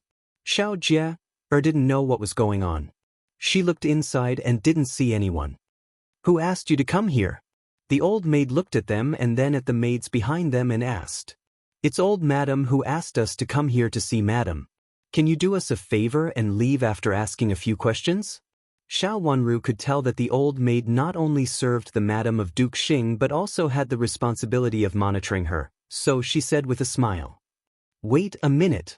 The old maid closed the door in front of them. After a while, she opened the door again and walked out, stepping aside to let them in. When they entered the courtyard, they found that it was really small. There was only one main room, and there were wing rooms on the side, which were all very dilapidated. At first glance, they could tell that this courtyard was not specially chosen. Zhao Shiran looked at the courtyard and his brows furrowed imperceptibly. His mother was right, Madame Jiang had been locked up. After entering the main room and seeing the Madame of Duke Xing in coarse clothes, not only Zhao Shiran but also Xiao Jie was stunned. Xiao Jie had always been nervous and flustered in front of the Madame of Duke Xing. Now when she saw the thin and capable Madame of Duke Xing sitting there, who looked more than 10 years older, she couldn't recognize her for a moment. She almost thought that she had recognized the wrong person and was about to leave the room. "What are you doing here today?" The current appearance of the Madame of Duke Xing's mansion was like that of a different person. She didn't have the previous bearing, didn't wear gorgeous clothes, and didn't have the dignified Madame of Duke Xing lying on the bed with a gloomy face. She looked very bad. Seeing them come in, her face was gloomy. Zhao Shiran stepped forward and said respectfully to the Madame of Duke Xing, "Madame Jiang, my mother took me to the Yuhui nunnery. She heard that you are recuperating, so she specially sent someone to visit you and brought some medicinal materials for recuperating. I hope you will accept them." Only then did Jiang Shi's gaze fall on Zhao Shiran's body. She had also recognized Zhao Shiran. The cold expression on her face slightly retreated, revealing a trace of a smile. Originally, it should have been to express her kindness, but in this situation, her kindness really couldn't be expressed. It looked very dry and stiff. "Thank you very much, your mother. When I recuperate and come out, I will thank your mother." "Madam, you are welcome," Zhao Shiran said. The servant girl behind her came over and placed a few gift boxes containing medicinal herbs on the table. Then she politely retreated behind Zhao Shiran. She did not look around and behaved in an extremely well-behaved manner. "Madam, I won't disturb you from chatting. I will wait outside," Zhao Shiran said again. After bowing to the Madame of Duke Xing, he looked at Xiao Jie and Xiao Wanru gently and said, "Second miss, fifth miss, you talk first. I will wait for you outside." Of course, she knew that Xiao Wanru and Xiao Jie must have something to do here. With her as an outsider, it was inconvenient for them to say something. It was gentle and decent for her to take the initiative to leave. Seeing Zhao Shiran leave, the Madame of Duke Xing on the bed said coldly, "What are you doing here? My place is already in such a mess. Do I still need you two to come here?" Without Zhao Shiran, the Madame of Duke Xing didn't have to pretend to be gentle anymore. Her cold eyes fell on Xiao Wanru, as if a poisonous snake had glanced at her. Yu Jie took a step forward and stood in front of Xiao Wanru, for fear that the Madame of Duke Xing would go crazy and hurt Xiao Wanru. Xiao Wanru pulled Yu Jie's sleeve, indicating that she was fine, asked her to step back behind her, and said to the Madame of Duke Xing, who was lying on the bed, "There is indeed something to do today. Old Madam asked us to come here to ask Second Madam for my mother's dowry. I heard that a large part of my mother's dowry is in the hands of Second Madam." Xiao Wanru said bluntly. Xiao Jie shrank her neck. She had always been timid in front of the Madame of Duke Xing, so she didn't dare to say much at this time. She lowered her head and looked in front of her, pretending not to hear the questions of the Madame of Duke Xing and Xiao Wanru. Originally, she came here to make up the number, so she didn't dare to offend the Madame of Duke Xing's mansion. After being raised by the Madame of Duke Xing for so many years, Xiao Jie was like a mouse seeing a cat when she met the Madame of Duke Xing. She didn't dare to say a word. Chapter 8:19. In my hands. Everything here is empty now. Where can I find anything else? If you think I have something you like here, you can take it, Madame of Duke Xing said with a shrill sneer. She looked around and reached out to point at Xiao Wanru, indicating that she could take whatever she liked. She was as mean as she could be, completely unlike the dignified madam she had seen before. Second madam, this is old madam's order. If you can't explain it clearly, you can take all your things to make up for it. If the dowry left by second madam is not enough, you can take other things left in the yard to make up for it. This is old madam's order. If you have any dissatisfaction, you can talk to old madam. Xiao Wanru said with a slight smile. What nonsense are you talking about? Those are my things. Madam of Duke Xing said angrily. I don't know if it belongs to second madam. Old madam means that you should take out as much as you have lost. Let's make up for all your things first. Xiao Wanru calmly stated a fact. How dare you touch my things? Those are all the things I left for Ruer and Hua and Them. Madam of Duke Xing scolded harshly with her eyes almost spurting fire. Because she spoke too fast, she suddenly coughed violently. The old maid standing aside went over and gently patted her back. It took her a lot of effort to recover. Xiao Wanru watched all this calmly. Xiao Jie looked at Madam of Duke Xing uneasily, gritted her teeth and lowered her head. When Madam of Duke Xing finally stopped coughing, Xiao Wanru said slowly, Second madam, if you want to give it to big sister, it's not necessary. Big sister has now become the emperor's treasure forest, so she should not need madam's dowry. As for big brother, his marriage has not been settled yet, so there is no need to prepare for it early. You're talking nonsense. How could Ruga? Madam of Duke Xing roared in a hoarse voice. She didn't believe it. Second madam, if you don't believe it, you can ask second sister. Xiao Wanru stepped back and made way for Xiao Jie, who was hiding behind her. Say it. Madam of Duke Xing glared at Xiao Jie and said. Xiao Jie timidly wanted to lean behind Xiao Wanru, but under Madam of Duke Xing's fierce gaze, she had to raise her head and say timidly, Madam, big sister, is now the emperor's treasure forest and has entered the palace. What? Mrs. Jiang suddenly sat up straight, stared at Xiao Jie fiercely, and scolded, Nonsense. I'm not talking nonsense. Eldest sister really entered the palace. Now it's the emperor's treasure forest. Xiao Jie had been standing there for a long time.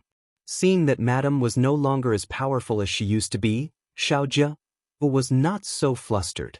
She finally looked at Madam and stammered out her words. You're talking nonsense. Jiang Shi picked up the teacup in her hand and threw it at the two people's heads. Yu Jie reacted the fastest. She had been staring at Madame Jiang. Seeing her make a move, she hurriedly pulled Xiao Wanru aside. Xiao Jie was not so lucky. She was hit on the forehead by a teacup. Not only was her head full of water, but she also got a big bump on her forehead. The teacup fell to the ground and broke into several pieces. The old maid said, Madam, and squatted down to pick up the broken pieces of porcelain on the ground. Although Xiao Jie saw that Madame Jiang was afraid, she was a little angry because of the smashing. In addition, she heard that Madame Jiang was unlikely to come out of the palace in her current situation. At this moment, she was in pain and angry. New hatred and old hatred surged up. She shook off the tea foam on her forehead and shouted at Madame Jiang, who was lying on the bed, What are you doing? Eldest sister is indeed the lowest treasure forest in the palace now. If you don't believe it, you can go and see for yourself. The maid hurriedly came over and covered her forehead with a handkerchief. Fortunately, there was no bleeding. However, there was water, not tea stains, and her forehead was swollen, which made her look very embarrassed. Xiao Jie swung her sleeves hard and glared at Xiao Wanru angrily. She put this matter on Xiao Wanru's head and turned to go out with the maid. Outside the door, Zhao Xiran was in the yard. When she heard Xiao Jie's voice inside, she was already surprised. Now seeing Xiao Jie coming out in a mess, she stepped forward in surprise and was about to say something. However, Xiao Jie glared at her with hatred and left the yard angrily with the maid, ignoring her. Zhao Xiran hesitated for a moment and walked to the door of the main room. Miss. The maid grabbed her and shook her head silently. Zhao Xiran stopped and looked helplessly at the door of the main room. At this time, it was quiet inside, and there was only a faint sound. It didn't seem that someone was quarreling again. After thinking for a while, she retreated to the yard. From this position, as long as the people inside didn't speak loudly, she couldn't hear the sound inside clearly. In the room, Xiao Wanru raised her eyebrows and looked at Madame Jiang with deep eyes. She slightly raised the corners of her mouth and said, "Second madam, now that second sister is not here, you don't have to pretend. Don't you know what happened to eldest sister? There are many people who will send you news. Let's be frank. You have to return mother's dowry." What she did just now and made such a big noise was just intentional. Even if her second uncle didn't send the news to the mountain, Xiaohua, and would definitely send the news. How could he act as if he had just heard such shocking news? She just did it on purpose. Seeing Xiao Wanru's cold eyes, Madame Jiang's eyes almost overflowed with hatred. She reached out to tighten the corner of the quilt on her body and said with hatred, "What does your mother's dowry have to do with me? She sent it herself. Could it be that she also asked me for it? If you insist on it, I won't give it to you even if you force me to death." She meant that she wouldn't return it even if she was beaten to death. This also indirectly admitted the meaning of Xiao Wanru's words. She did know it, but she also knew that Xiao Wanru couldn't do anything to her. If Xiao Wanru really forced her to death, Xiao Wanru's unmarried Princess Chen would also be in serious trouble. The royal family wouldn't want a daughter-in-law who was vicious enough to take someone's life. The old maid picked up the porcelain pieces on the ground and put them on the table before, and then stepped aside to make another cup of tea for Madame Jiang. Xiao Wanru was so angry that she almost laughed. It turned out that Madame Jiang was waiting for her here. Madame Jiang had made up her mind to repudiate the debt, and old Madame put the blame on her because she knew that she didn't dare to do anything serious. Madame Jiang looked so miserable, and now Xiao Yanru got into trouble. At this time, she was emotionally unstable and could easily get into trouble. She knew that she couldn't do anything to Madame Jiang, so she did what she did today. Moreover, Zhao Xiran was in the courtyard. Even if Madame Jiang really made up her mind, she wouldn't get into trouble. However, she had the fact that she forced her aunt to death. With such an established fact and the fact being presented to her maternal grandma could only give in. Even for the sake of her reputation, her maternal grandma didn't dare to push her too hard. As for outsiders, that was impossible. Zhao Xiran was Xiao Hua, Anne's future daughter-in-law. Even if she knew something, she wouldn't tell them at will. This could be regarded as giving them something to use against her without revealing it. It wouldn't affect the reputation of Duke Xing's mansion, but it could threaten her. If that was the case, then she would be in trouble now. Except for Madame of Jiang's people, everyone in the room was her own people. She turned her watery eyes and fixed her eyes on the shiny pieces of porcelain in Madame of Jiang's sleeve. Those pieces of porcelain had not been cleaned up just now and were put back on the table in front of Madame of Jiang. If Xiao Wanru had not been paying attention to them, she would not have seen that Madame of Jiang had secretly taken a piece of porcelain. When two people quarreled fiercely, no one would pay attention to such a small thing. In addition, Madame Jiang's action was naturally hidden. The broken porcelain pieces were not there before. They were broken by Madame Jiang when she was agitated. After the old maid picked them up, she was busy pouring water and putting them down casually. Everything seemed very real, as if it was natural without any flaws. Looking at Madame Jiang, who was agitated, Xiao Wanru suddenly turned around and left. "Second madam, please wait a moment. Miss Xiao just said that she had something for you and specially said that she would give it to you after second sister left. I'm going to tell Miss Xiao now." After saying that, she had reached the door. Xiao Wanru left decisively, which stunned Madame Jiang. She held a broken piece of porcelain in her hand and didn't know whether she should cut it off. What did Zhao Xiran bring for her? She even wanted to avoid Xiao Jie. Could it be that old Madame had a new idea? Madame Jiang hesitated. As she hesitated, Xiao Wanru walked out of the room. Standing in the corridor, Xiao Wanru waved to Zhao Xiran and said, "Miss Zhao." Seeing Xiao Wanru calling her, Zhao Xiran came over and asked softly with a smile, "Fifth miss, what's the matter?" "Miss Zhao, can I trouble you to go in with me? Second sister accompanied me just now. There is no one else here." Xiao Wanru bit her lip with a little nervousness and uneasiness. Thinking of Zhao Jie's face being smashed just now and then looking at Xiao Wanru, Zhao Shiran felt that she understood. She nodded and stepped forward. Okay. Originally, she really shouldn't go in. Even if the two mansions were discussing the marriage, she shouldn't go in with Xiao Wanru at this time. But just now, Xiao Jie went out with her hand pressed on her forehead, so it was understandable that Xiao Wanru felt flustered alone. She could not go in and just stay at the door to boost Xiao Wanru's courage. In fact, when she saw Madame of Duke Xing again, she was also shocked. The madam in front of her was no longer the noble and dignified madam with extraordinary bearing in her memory. Xiao Wanru entered the door again and stood at the door, far away from Madame Jiang. Standing at the door, Zhao Shiran looked at Xiao Wanru and then at Madame Jiang on the bed. Suddenly, she felt that something was wrong. When she wanted to leave, she saw Xiao Wanru reach out and hold her hand intimately. Miss Xiao, I'll leave right away. Wait for me. After saying that, Xiao Wanru turned to Madame Jiang, who looked suspicious, and said softly, Second Madam, second sister, and I came here today to convey Old Madam's message. Old Madam asked you to write down the things you sent out in the past and to whose house you sent them to. Those are my mother's dowry. Old Madam wants to redeem all these things.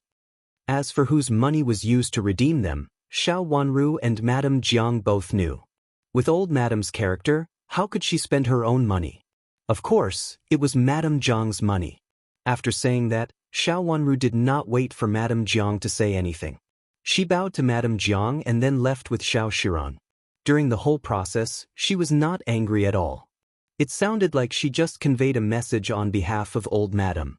As for other things, it had nothing to do with her. No one would feel anything wrong after hearing this, let alone hurt themselves. With Zhao Shiran as a witness, even if Madame Jiang really hurt herself at this time, it had nothing to do with her. She could not bear the reputation of trying to force her aunt to death. Chapter 8:20. Seeing Xiao Wanru leave with Zhao Shiran, who looked confused, Madame of Jiang came to her senses. She was so angry that she smashed the broken porcelain pieces in her hands on the ground and almost vomited blood with hatred. If she had acted faster, she would not have been in such a passive position and let the bitch escape again. Madam, you were too slow just now. The old maid said coldly. I didn't expect the bitch to react so quickly and use Xiao Shiran to get away. Madame of Jiang gritted her teeth with hatred. How could she not realize it now? It was obvious that Xiao Wanru felt that something was wrong and called Zhao Shiran up before she took action. Her words were extremely gentle and did not force her at all. Even if she did anything extreme, Zhao Shiran would be her witness, so she couldn't be blamed. Madam, there are many things you didn't expect. Otherwise, you wouldn't be here. The old maid stabbed her coldly and glanced at her with a little disdain. She didn't look like a servant who served her master at all. Madame of Jiang was so angry that she patted the edge of the bed hard and said with hatred, When she comes next time, the old maid interrupted her rudely, Madam, you are wrong again. If she comes next time, it seems that the fifth miss won't fall into the trap so easily next time. If there was a next time, she would never stay alone in the room and let others get hold of her. She will come to ask for the dowry.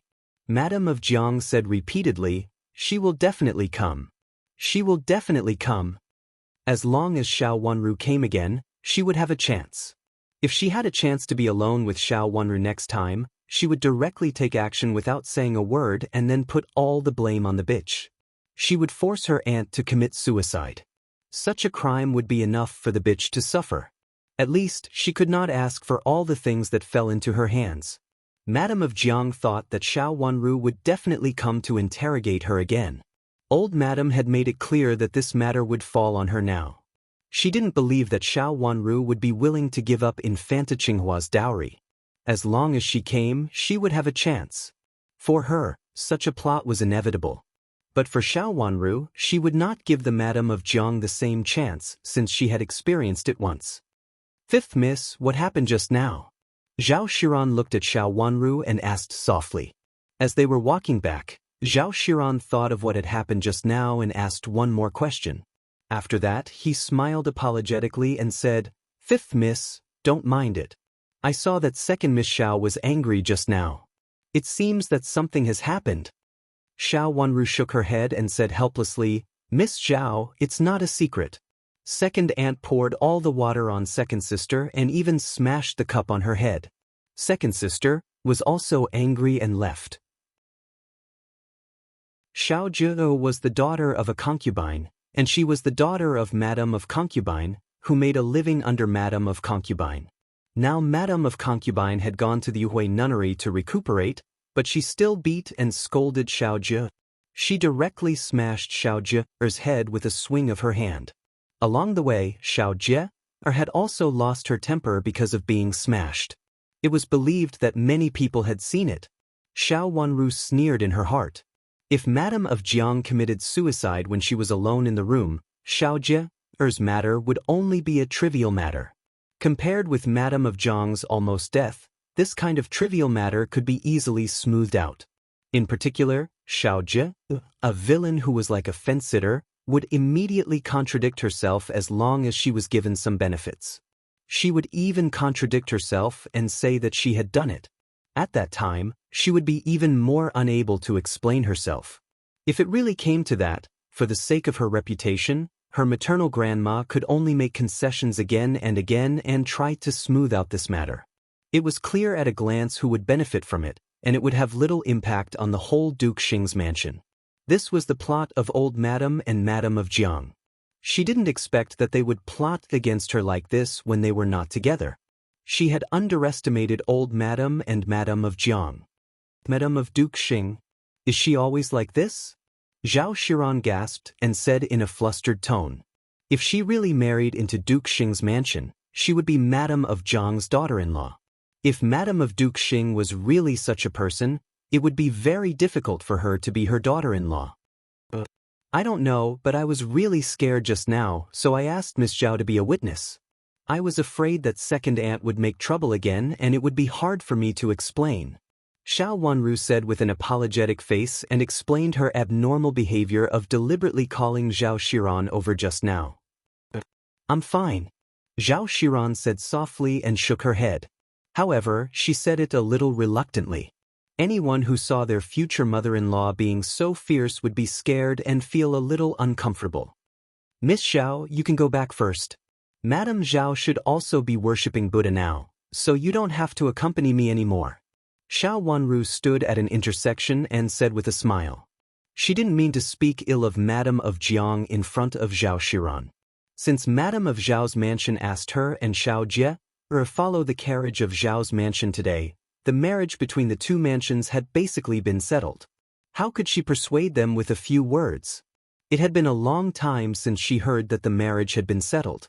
After discussing for so long, and now old Madame came forward, it should be settled soon. Moreover, she couldn't see through Miss Zhao in front of her for the time being. I'm fine. My mother has servants to serve me. It's okay to accompany the fifth miss for a while. Zhao Xiran said. Miss Zhao, I'm afraid I have to go back. Second sister has been smashed like this and her clothes are wet. At this time, she should be waiting for me in the carriage. I have to go back as soon as possible. Xiao Wanru said with an apologetic look. Are you leaving now? Zhao Xiran asked. Yes, I'm going down the mountain now. I don't know how badly second sister is injured, so I really can't wait. Xiao Wanru sighed and said helplessly. You came up the mountain with us. If you leave like this, how can my mother and I explain to old Madame of your mansion? Zhao Xiran hesitated for a moment and looked a little hesitant. Why don't I go down the mountain with you? I can't let the two of you go down the mountain alone. Thank you for your kindness, Miss Zhao, but it's really okay.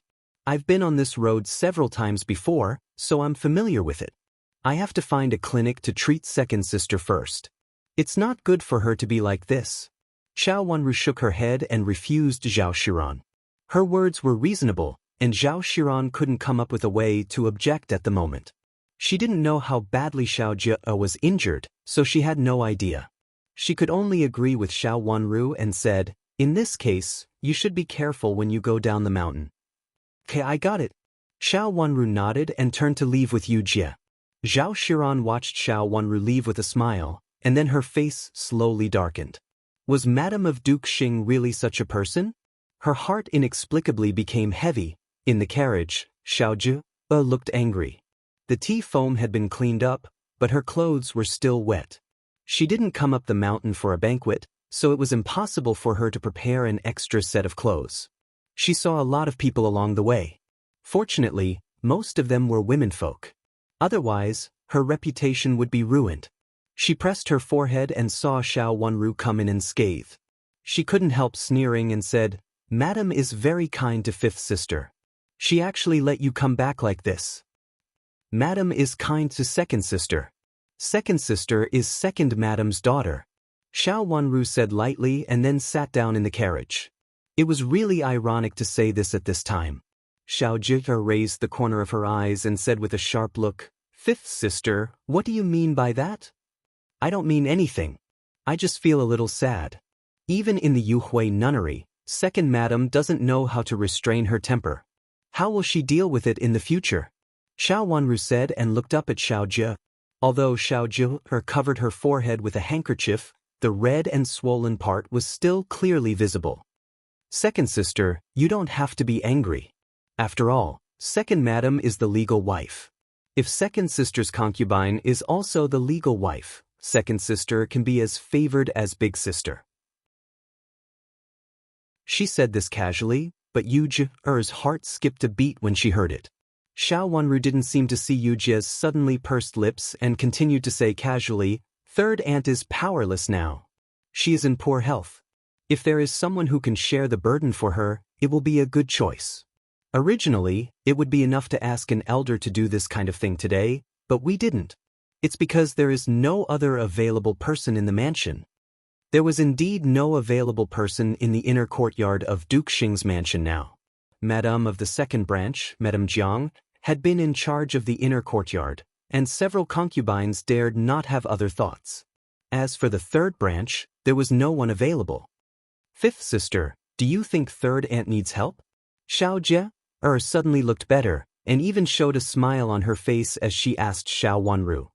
"Of course she needs help. You know third aunt's health condition. Now third sister is in such a situation. If someone can help her, she will be willing to do it. Second sister, if you are willing to give up the marriage to third sister, I think third aunt will be very grateful to you." Xiao Wanru squinted at Xiao Jie with a faint smile. The meaning of her words made Xiao Jie's heart beat faster involuntarily, and her eyes were excited. In fact, she had already thought about this marriage. She already had a better marriage, so she naturally had to give up this marriage. Third aunt and others didn't know the reason. Seeing that she gave up this marriage, they would definitely thank her. If she put forward some conditions at this time, Xiao Jie didn't think in this direction at first, but she couldn't stand Xiao Wanru's words. At this time, her heart was boiling. If her concubine could really manage the inner courtyard, would she be promoted? She didn't dare to ask her father to abandon Madame and make her concubine the legal wife. She just wanted her concubine to be a co-wife. As long as she was a co-wife, she could also be regarded as a daughter of legal wife. If she entered Prince Cheng's mansion in the future, it would be easier for her to get a high position. Thinking of this, Xiao Jie's breathing also became rapid, and her eyes were enthusiastic. She was no longer cold and angry like before. In fact, she could still make use of this injury. Chapter 8:21. The carriage left the Yuhui nunnery, turned a corner and galloped down the mountain. Not long after they left, an old maid rushed to the parking place. Seeing that there was no carriage of Duke Xing's mansion in the parking place, she stamped her feet anxiously and went back to report to her madam helplessly. Xiao Wanru and Xiao Jie didn't know that the old maid from Minister Zhao's mansion had come to them and wanted to stop them from going down the mountain in such a hurry. Now they were sitting in the carriage, and the atmosphere was quite peaceful. Xiao Wanru looked preoccupied and didn't take the initiative to talk. On the contrary, Xiao Jie was quite talkative at this time. She asked from time to time about Xiao Wanru's past in Qin's mansion. Xiao Jie also heard about those things from others.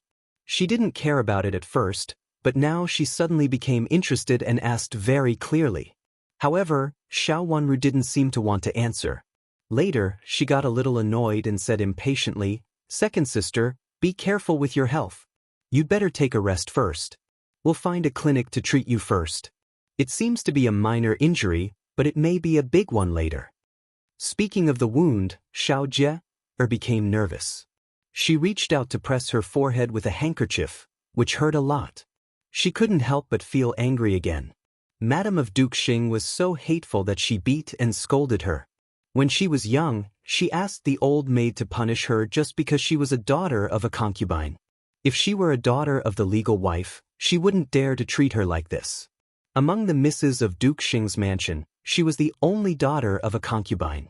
This was also the reason why she used to follow Xiao Yanru closely and didn't dare to disobey Xiao Yanru. Fifth sister, how did Madame Shui of Qin's mansion become a co-wife?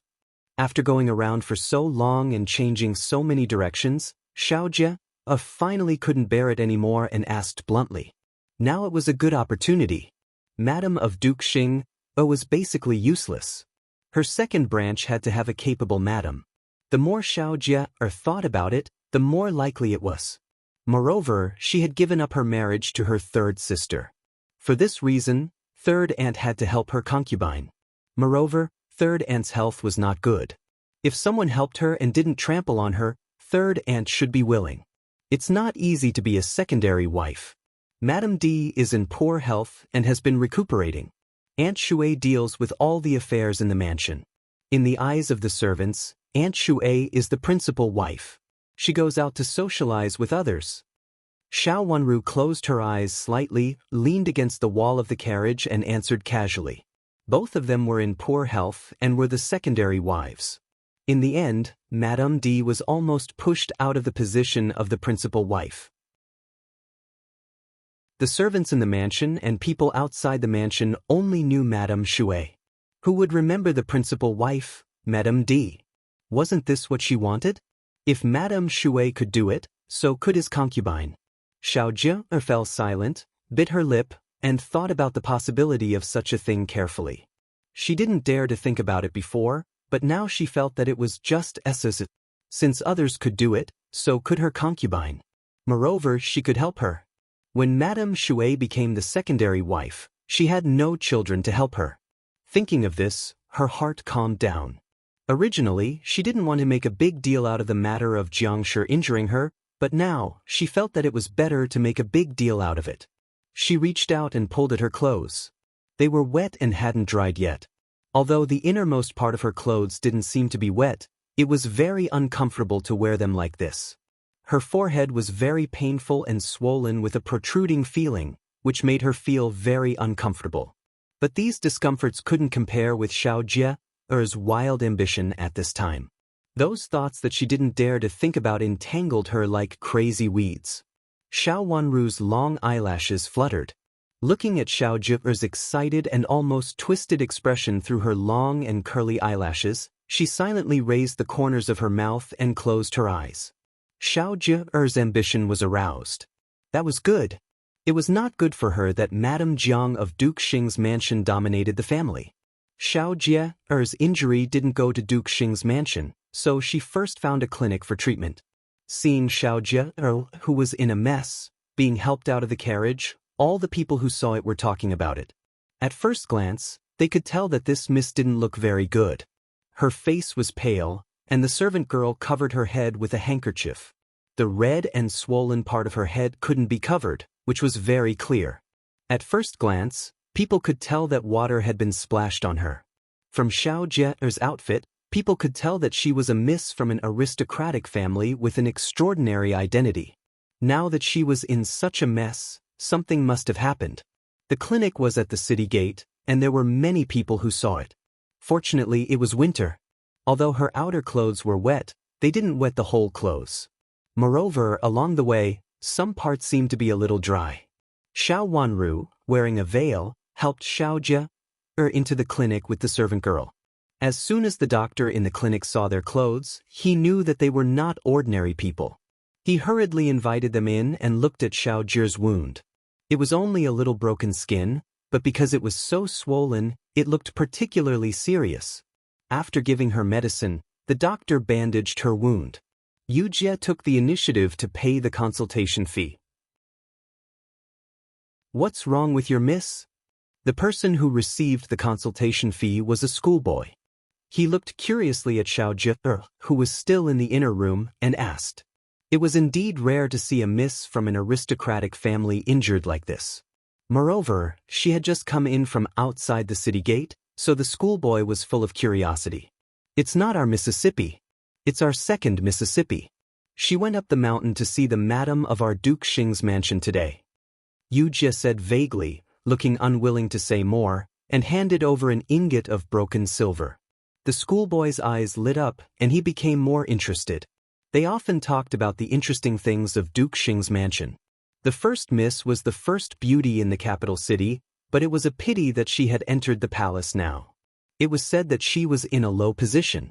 Some people had said that she would definitely be the prince's consort, but now the fifth miss was married to Prince Jin. Because there were so many rumors about Duke Xing's mansion these days, even the schoolboy knew that the second miss of Duke Xing's mansion was a daughter of a concubine. "Your second miss was beaten when she went up the mountain to see Madame of Duke Xing?" The schoolboy asked with his eyes wide open. "Don't talk nonsense. She was not beaten. She accidentally smashed a teacup."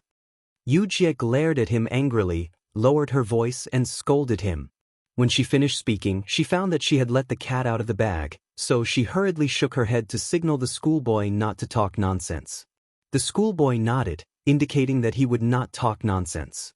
He leaned over to Yujie and asked excitedly in a low voice, "Was it smashed by Madame of Duke Xing? It seems that the second miss was seriously injured. How could she be so cruel?" No wonder others said that Madame of Duke Xing had a bad character and was punished to go up the mountain to cultivate in seclusion.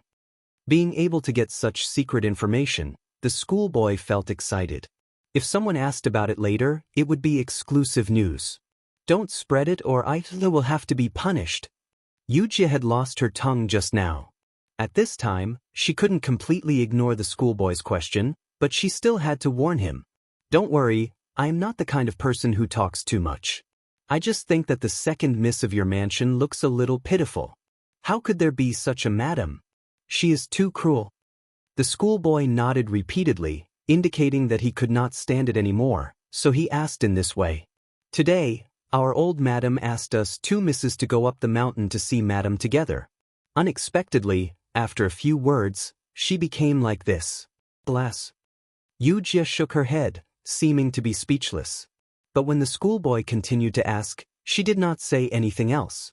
Hearing this, the schoolboy's heart was itching, but Yujie was a tight-lipped person. No matter how he asked, it was useless.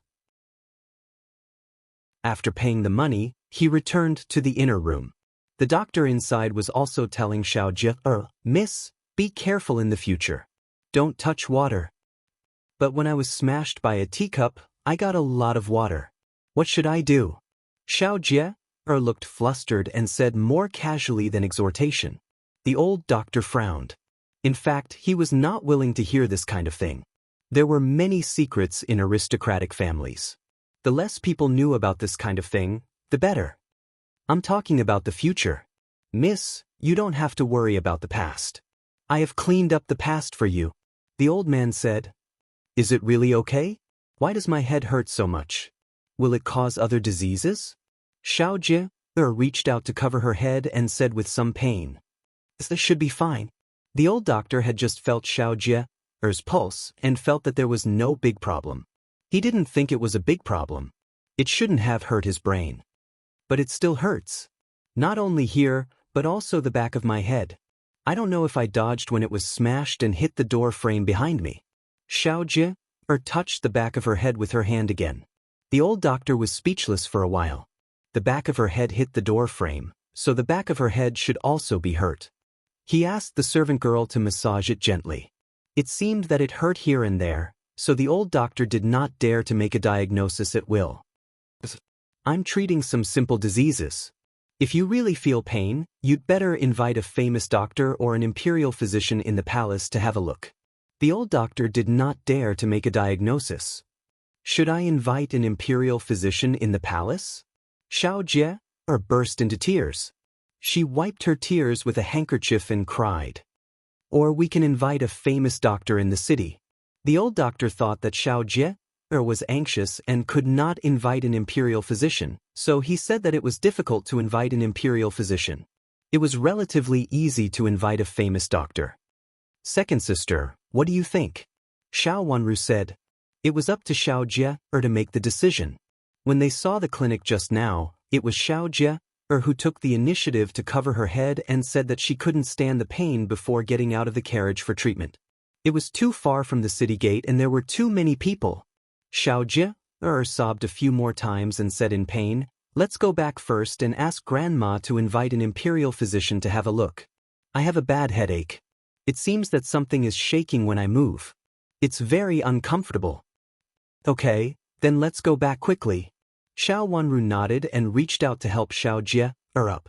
After thanking the old doctor, she and Xiao Jie's servant girl supported her to walk to the carriage parked at the door. Chapter 8:22. When they got on the carriage and the carriage left, the people behind them began to discuss. The most important thing was that the students in the clinic spread the news. In addition to Yu Jie's words, he also overheard the conversation between his master and the injured Mississippi. This miss was so pitiful. Not only did she hurt her head, but it seemed that her head was hurt inside. It was said that this was the second miss of Duke Xing's mansion. She went out of the city today to visit Madame of Duke Xing, who was cultivating there. As for why she was smashed, it was said that Madame of Duke Xing was unhappy because of old Madame's words, so she picked up the teacup and smashed the second Mississippi. The daughter of a concubine was so pitiful. She was abused by the mistress of the family. Madame of Duke Xing was really not a good person. Madame of Duke Xing used to say that she was kind to others, but how could she be really kind? She should be a person with a sweet face but a bitter heart, which sounded the same as her daughter. However, they were mother and daughter, so of course they were the same. When Xiao Wanru and Xiao Jie arrived at Duke Xing's mansion, it was said that Madame of Duke Xing had been dissatisfied with old Madame. This time, she deliberately smashed the daughter of a concubine to teach old Madame a lesson so that old Madame would agree to take her back to the mansion. As for the life and death of a daughter of a concubine, no one would care. Xiao Wanru stopped the carriage halfway and asked Yu Jie to buy some medicinal materials for Xiao Jie. At this time, Xiao Jie was full of pretending to be sick, so she didn't care much. She nodded at once and leaned against the wall of the carriage weakly. In order to take care of her, her servant girl also stayed in the carriage. Yu Jie got out of the carriage and went to the pharmacy to buy some medicinal materials. Then she asked the shop assistant in the pharmacy to invite Madame Dong, the shopkeeper of Butterfly Clothing Shop not far away. After passing a few words to Xiao Wanru, she returned to the small carriage behind. Without Xiao Jie's servant girl, it was much more convenient for Yu Jie. When the carriage arrived at Duke Xing's mansion, it was said that the second Mrs. Head was smashed and bleeding. At this time, she was so dizzy that she could not even walk steadily. Immediately, two old maids came out, carefully helped Xiao Jie into the mansion, and then went all the way to old Madame's Chuntang courtyard. In the Chuntang courtyard, old Madame was so angry that her face turned blue. Xiao Wanru and Madame of Jiang were fine after going out for such a trip. However, Xiao Jie, who was the least likely to have an accident, had an accident. How could old Madame not be angry? The people at the door said that Xiao Jie almost fainted, so old Madame knew that something had happened. At this time, when old Madame saw Xiao Jie being escorted in a mess, she only felt that her eyebrows were beating faintly. It was originally a good thing, but it inexplicably became like this again. How could old Madame not be angry? What the hell is going on? Old Madame snapped at Xiao Wanru and Xiao Jie, who had just come in. Grandma! Xiao Jie cried and fell to the ground. Madame wants to kill me. At this point, she was sobbing uncontrollably. Her whole body twitched twice on the ground, as if she was about to faint. The white bandage that the doctor in the clinic had specially wrapped around her head was particularly conspicuous. The doctor in the clinic was also afraid that Xiao Jia would really have an accident, so he specially wrapped her with a few more layers of bandage, making her look like she was dragging a white mourning cloth. At the sight of this, old madam was so angry that she felt suffocated. She was not dead yet, but came out to cry at this time. It was really depressing. What the hell is going on? Tell me. Old madam patted the table heavily. Xiao Jia really wanted to faint at this time. In the past, although she had made up her mind to make a big fuss, she, who had never had any influence in front of old madam, suddenly felt guilty at this time and wished that she could put the blame on Xiao Wanru. However, she did not faint when she came in, and she did not dare to pretend to faint at this time. She could only kneel on the ground and cry, pretending not to hear old madam's words, hoping that she could deceive her. She did not dare to answer old madam's words, for fear that old madam would find some flaws. Fifth girl, you tell me. Seeing that Xiao Jia did not speak but only cried, old madam's eyes fell on Xiao Wanru.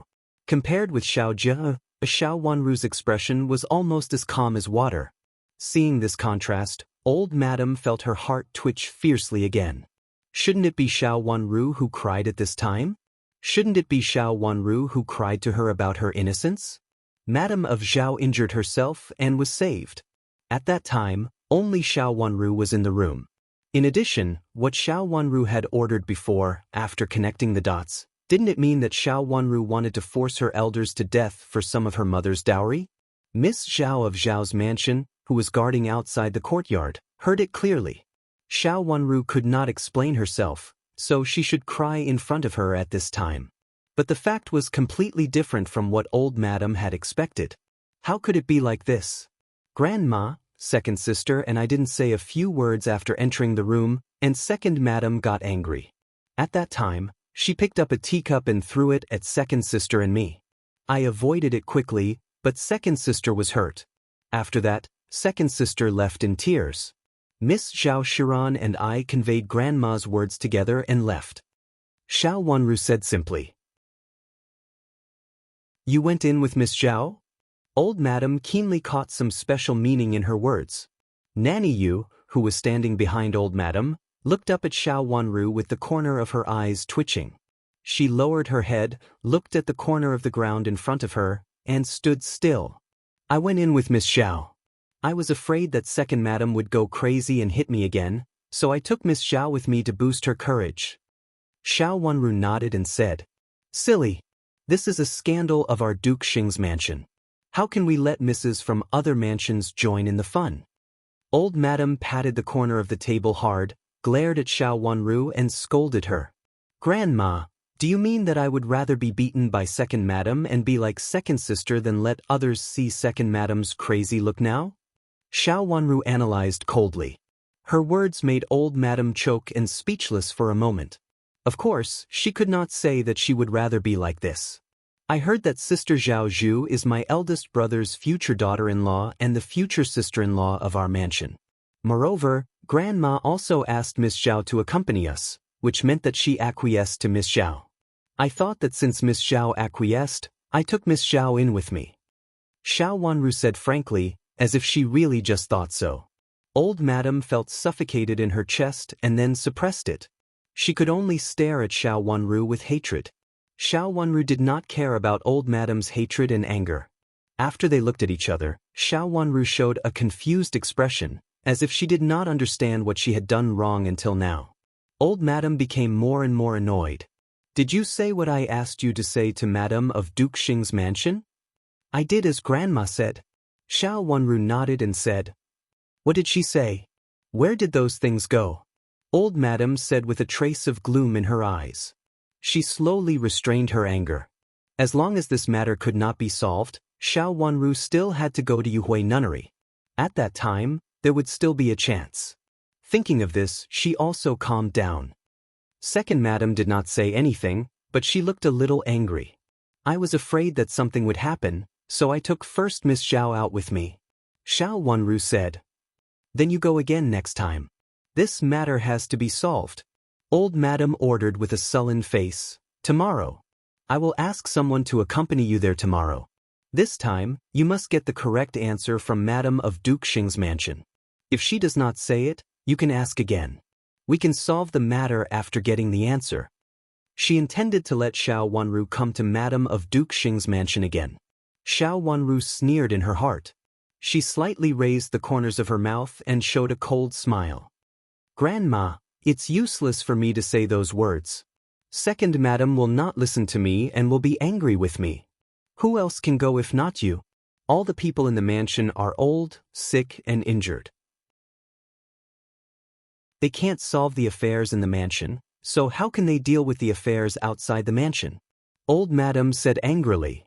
Grandma, there are actually other people in the mansion. Second sister's concubine can also help. Since there are so many things in the mansion, it is not right to let third aunt handle it alone. Xiao Wanru took the opportunity to suggest. Xiao Jie stretched her ears to listen to their conversation. Now when she heard her concubine mentioned, she immediately cried in a loud voice. She was so sad that she could not even speak. Second girl, go and have a rest first. Take your father's invitation card and ask the Imperial physician in the Imperial Palace to have a look. Old Madam frowned and said to Xiao Jie, unhappily. Originally, Xiao Jie was a ready-made assistant. At this time, not only did she not help, but she also made a fuss. Since Old Madam had spoken, 2 old maids came over and carefully helped Xiao Jie down. Although Xiao Jie wanted to stay and listen to Xiao Wanru and Old Madam's words, she had no reason to do so at this time. She could only cry and follow the 2 old maids down with great grievance. However, she had made up her mind to seize such a favorable opportunity in any case. After Xiao Jie left, Old Madam felt much quieter. She frowned and ignored Xiao Wanru's previous words. She said, if you can't deal with the matter of your mother's dowry, your grandmother will make trouble again. In any case, you have to ask Madam of the Jiang family to make it clear. You can go there tomorrow. If you are timid and dare not go alone, I will ask someone to accompany you. She said this not as a question but as a decision for Xiao Wanru. No matter whether Xiao Wanru wanted to go or not, she had to force her to go there. She was trying to suppress Xiao Wanru with her identity as an elder. Xiao Wanru sneered in her heart and understood Old Madam's intention. She wanted to force her to go up the mountain again and let Madam of the Jiang family frame her. Although Old Madam did not do it herself, she was vicious and heinous. However, Xiao Wanru would not let her succeed. She coughed in a low voice and was about to speak when she suddenly saw an old maid rush in and say, Old Madam, bad news. Great Elder Princess took a group of people to Duke's study and said that she was going to tear down Duke's study. Go and have a look. What? Old Madam suddenly stood up and said anxiously, Old Madam, go and have a look. Great Elder Princess and Duke are blocking Duke's way in the study now. Duke asked me to come and report to you quickly.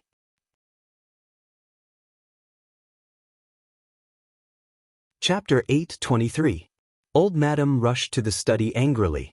Although there were many people standing at the door of the study, they were quiet and polite.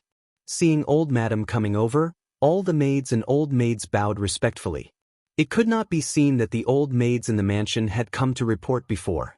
Old Madam looked at the people of Great Elder Princess's mansion suspiciously and led Xiao Wanru into the study. Hearing the sound at the door, the 2 people in the study turned around at the same time. Xiao Jing was sitting in the main seat, and Great Elder Princess was sitting in the guest seat. Both of them looked sullen, especially Xiao Jing, who not only looked sullen but also frowned tightly. The atmosphere in the whole study was very depressing. Seeing Old Madam come in, Xiao Jing gave up the main seat and sat down in front of the chair on the side. After sitting down, Old Madam looked at her son and then at Great Elder Princess. Great Elder Princess, what do you want to discuss with my son today? Old Madam was a shrewd person. She suppressed her anger and asked, Zhuozhuo, come to Grandma and sit down. Great Elder Princess waved to Xiao Wanru, who was walking at the back. Xiao Wanru walked over obediently and sat down beside Great Elder Princess. Old Madam was so angry that she wanted to get angry, but she suppressed her anger after thinking about it. She didn't know why Great Elder Princess wanted to talk to her son at this time. This had never happened before. In the past, when she and Great Elder Princess were at loggerheads, her son had never been involved. Now the situation was unclear, so old Madam did not dare to get angry immediately. She suppressed her anger, picked up the teacup newly served by the servant, flicked off the foam on it, slightly touched her mouth, and then put it down, waiting for Great Elder Princess to speak. After she put down the teacup, Great Elder Princess said slowly, "What do you think, Duke?" "Great Elder Princess, this kind of thing is a matter of the inner court, right? It was my mother who was in charge of it, and she had already expressed her position to the Great Elder Princess. Isn't it too much for the Great Elder Princess to use this matter against me?" Xiao Jing said coldly. His usual smile had long disappeared. Too much? It was said that Zhuozhuo went there today and almost got into trouble. The second miss of the mansion was smashed and couldn't get up until now. If Zhuozhuo didn't react fast enough, she might also be smashed and couldn't get up at this time. "Duke Xing, is your mansion going to ask for dowry or to be smashed by others to vent your anger? If you don't like Zhuozhuo, I can let her stay in my princess mansion to wait for marriage." Ruin Great Elder Princess said coldly. The teacup in her hand fell heavily on the table, making a crisp sound. Old Madam's face tightened. How did Great Elder Princess know what happened just now? She looked at Xiao Wanru suspiciously. Seeing that Xiao Wanru just sat there with her head down, she suddenly felt that it didn't seem to be Xiao Wanru's message. Could it be that Great Elder Princess knew that they were going to the Yuhui Nunnery today and also sent someone to the Yuhui Nunnery? Did Great Elder Princess's men see Xiao Jia coming out after she was smashed? Thinking of this, it seemed to make sense. Old Madam couldn't help cursing Xiao Jia in her heart. She was smashed and made such a scene. Now it was like a storm in the city. "Great Elder Princess, I will definitely ask for Wanru's dowry back. Don't worry," Xiao Jing said in a deep voice. He directly ignored Great Elder Princess's proposal to let Xiao Wanru go to Great Elder Princess's mansion to wait for marriage. In any case, he would not let Xiao Wanru go to Great Elder Princess's mansion to get married. "Don't worry. I really can't rest assured. This madam of your mansion must hate Zhuozhuo so that she would make such a scene when asking for the dowry. The dowry originally belongs to my son. Since Zhuozhuo will be smashed when she goes to ask for it, I will go there and see how arrogant this madam of your mansion is. How dare she smash people at this time?"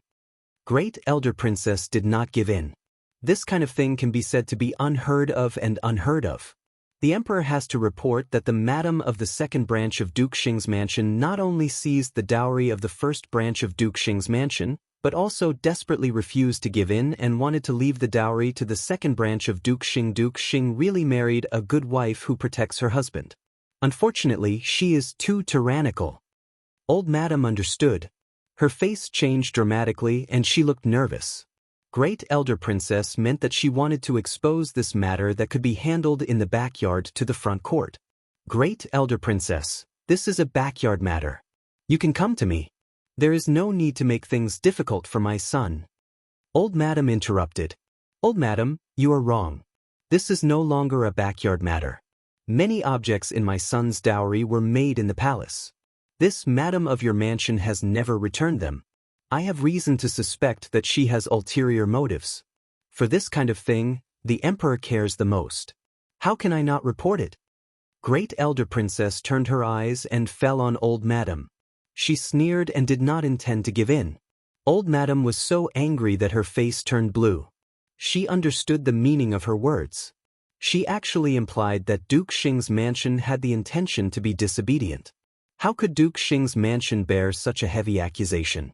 Although Old Madam was very angry, she knew that it was not the time to get angry. She swallowed the anger in her heart and even forced a stiff smile on her face, trying to ease the atmosphere. "Great Elder Princess, our mansion will give you an explanation about the dowry. It will definitely satisfy you." At this time she had to give in. Judging from Great Elder Princess's momentum, she really intended to bring this matter to the emperor. "Old Madam, now it is not a problem of the dowry.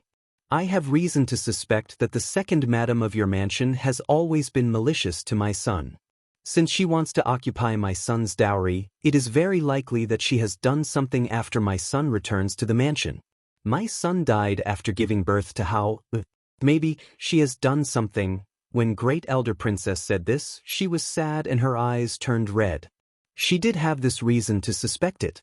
She had never suspected it before because she had never thought about it. Everyone thought that the existence of Infanta Qinghua would not be an eyesore after the death of the heir of Duke Xing. Now thinking about it, if it was for the dowry, her daughter was really an eyesore to the second madam at that time. Originally, the whole mansion was controlled by the second madam. When her daughter came back, it was in such a situation. Even if Great Elder Princess sent servants to serve her, compared with the second madam, the servants were still much weaker.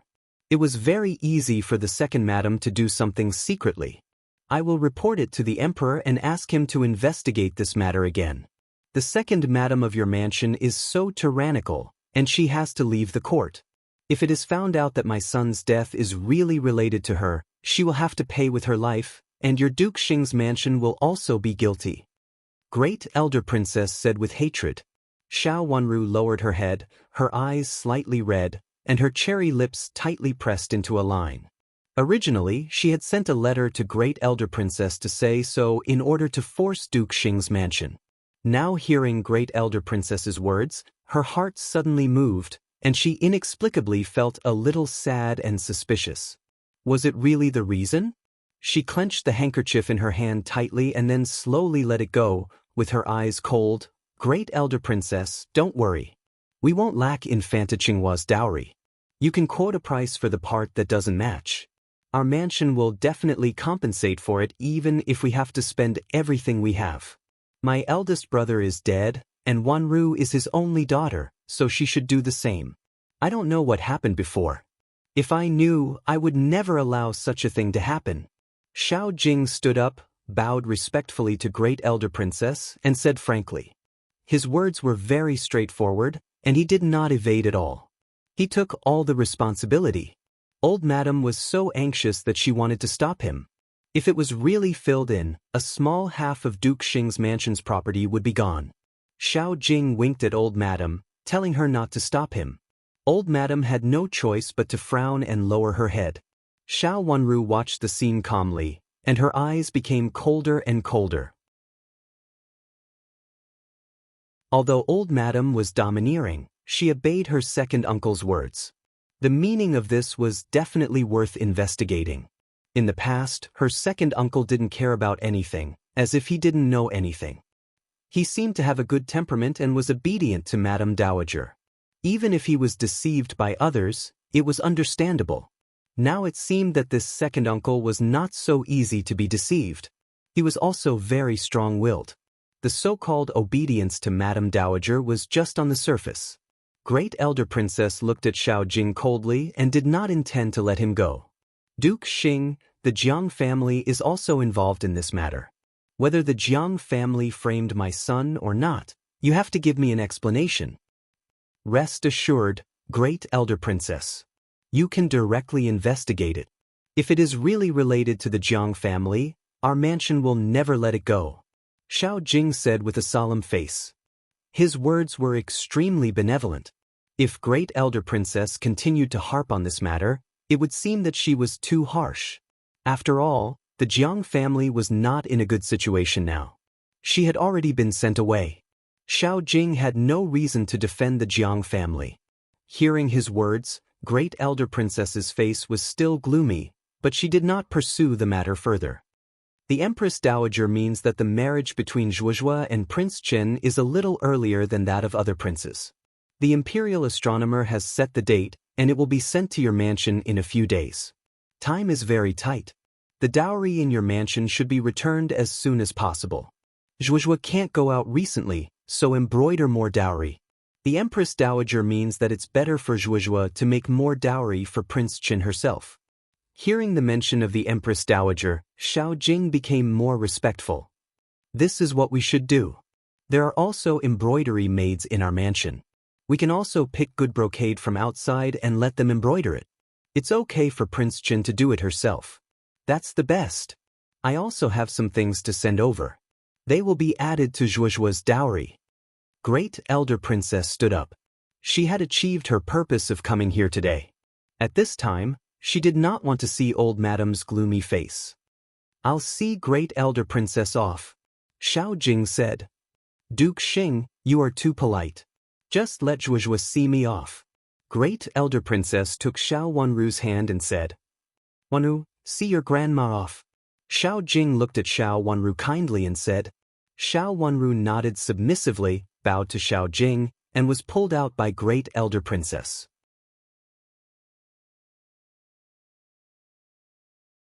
Chapter 824. What does she mean? After Great Elder Princess left, old Madame slammed her hand on the table so hard that the teacup on it bounced and almost fell down.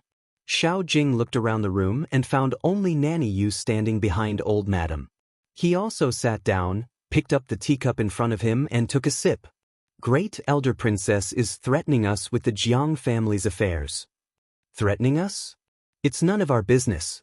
Even if there was something wrong at that time, it was not our business. Second brother, you are too timid. What are you afraid of? She is just a fallen Great Elder Princess. Can she really make a fuss in the Imperial court? Old Madame didn't believe it and said angrily. Xiao Jing had been very weak in front of Great Elder Princess just now. She was so angry that she wanted to stand up for Ru and Great Elder Princess. She didn't believe that Ru and Great Elder Princess would really do that. She didn't before, but now she will. Xiao Jing shook his head with a gloomy face. Wanru is going to marry Prince Chen. So what? She is just a... Old Madame knew that she had said something wrong and hurriedly stopped talking. Even if she was a patient, she couldn't be casually mentioned by others. Empress Dowager and the Emperor obviously doted on this patient. Yes, no matter how Great Elder Princess made a fuss in the past, it was just a backyard matter and couldn't be taken to the Imperial court. Even if Great Elder Princess went to the Imperial court to see the Emperor, it was useless. But now it is different. She can say that it is because of Prince Qin. Prince Qin is trusted by the Emperor. If someone is plotting against his marriage, it is indeed a matter of the Imperial court and... Xiao Jing stopped here. And what? Old Madame said anxiously. She came here late, so she didn't know what Great Elder Princess and Xiao Jing had said before. And Great Elder Princess means that she wants to sue me in front of the Emperor for not being strict in managing the family and ask me to divorce my wife. Xiao Jing said with a serious face. He couldn't do either of these things. If he didn't manage his family well, the Imperial Censorate would report to the Imperial Censorate. If he didn't sweep his own house, how could he sweep the world? If he couldn't even manage his own family's affairs well, how could he help the Emperor govern the world? As for divorcing Jiang Shi, he wouldn't agree. This wasn't just about the status of his two children, there were other things. Even if Jiang Shi died, he would not divorce her. What are you afraid of? Does the Emperor care about this kind of thing? Hearing this, old Madame said angrily. Although she was a little weak, she always felt that she and Great Elder Princess had been evenly matched for so many years. Now Great Elder Princess could not do anything to her, so she did not have to be afraid of her. Mother, I didn't care about it before, but it doesn't mean that I don't care about it now. Now Prince Qin is in it. Xiao Jing was not as simple as old Madame thought. He shook his head and said with a wry smile. He didn't dare to go up against them. It wasn't worth it for these treasures. But it will all belong to Huan in the future.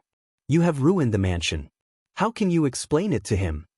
Madame Dowager heavily patted the table beside her and said angrily. She had intended to leave everything in this mansion to her eldest grandson. Now that the matter of the dowry had stirred things up, there was so much less left. Let's talk about Huan later. Xiao Jing shook his head. He had to take a step back. After saying that, he asked in confusion, Mother, do you think that Great Elder Princess is different from before because fifth niece said something? I don't think so. She just came back to the mansion and didn't meet Great Elder Princess before. Old Madame said hesitantly. She had suspected it before, but after thinking about it, she felt that it was not the case. It's better not. If fifth niece is really so scheming, It will not be a good thing for the whole Duke Xing's mansion. Xiao Jing frowned tightly. Old Madam's face turned pale. She suddenly widened her eyes and said, "You don't want to, Mother, don't worry. I won't do that for the time being." Xiao Jing shook his head. "That's better. Fifth niece's identity is not ordinary now. You can't act rashly." Old Madam breathed a sigh of relief and reminded him, "She is of help to our mansion now." "I know. Mother, you go back first and prepare fifth niece's dowry as soon as possible. Great Elder Princess must be satisfied with it, lest she makes other troubles." Xiao Jing said. "Since you have made up your mind, let's do it." Old Madam sighed and felt very powerless. She felt that she was really old. Nanny Yu came over and gently knocked on her back a few times. A trace of panic flashed through her slightly lowered eyes, but she still suppressed this panic and tried to look as calm as water. Xiao Jing glanced at Nanny Yu and then turned to Old Madam. He said indifferently, "Mother, what about Hua An's marriage? Get it done before fifth niece. How can there be no one in this mansion who is not married? But she, the youngest one, is going to get married. It's really against the rules. Isn't Prince Qin younger than Prince Yu and Prince Zhou? Why does he want to get married so early?" Old Madam said in confusion and felt more and more annoyed. There was basically nothing else to do in Minister Zhao's mansion. The wedding ceremony would start in these 2 days. Huan was not young and originally wanted to get married early.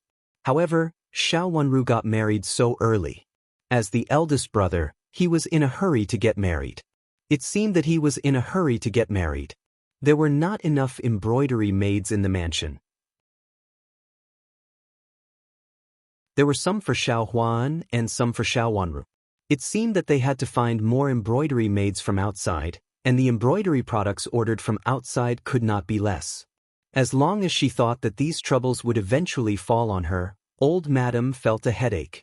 Third daughter-in-law's health was not good and bad. She was very unreliable.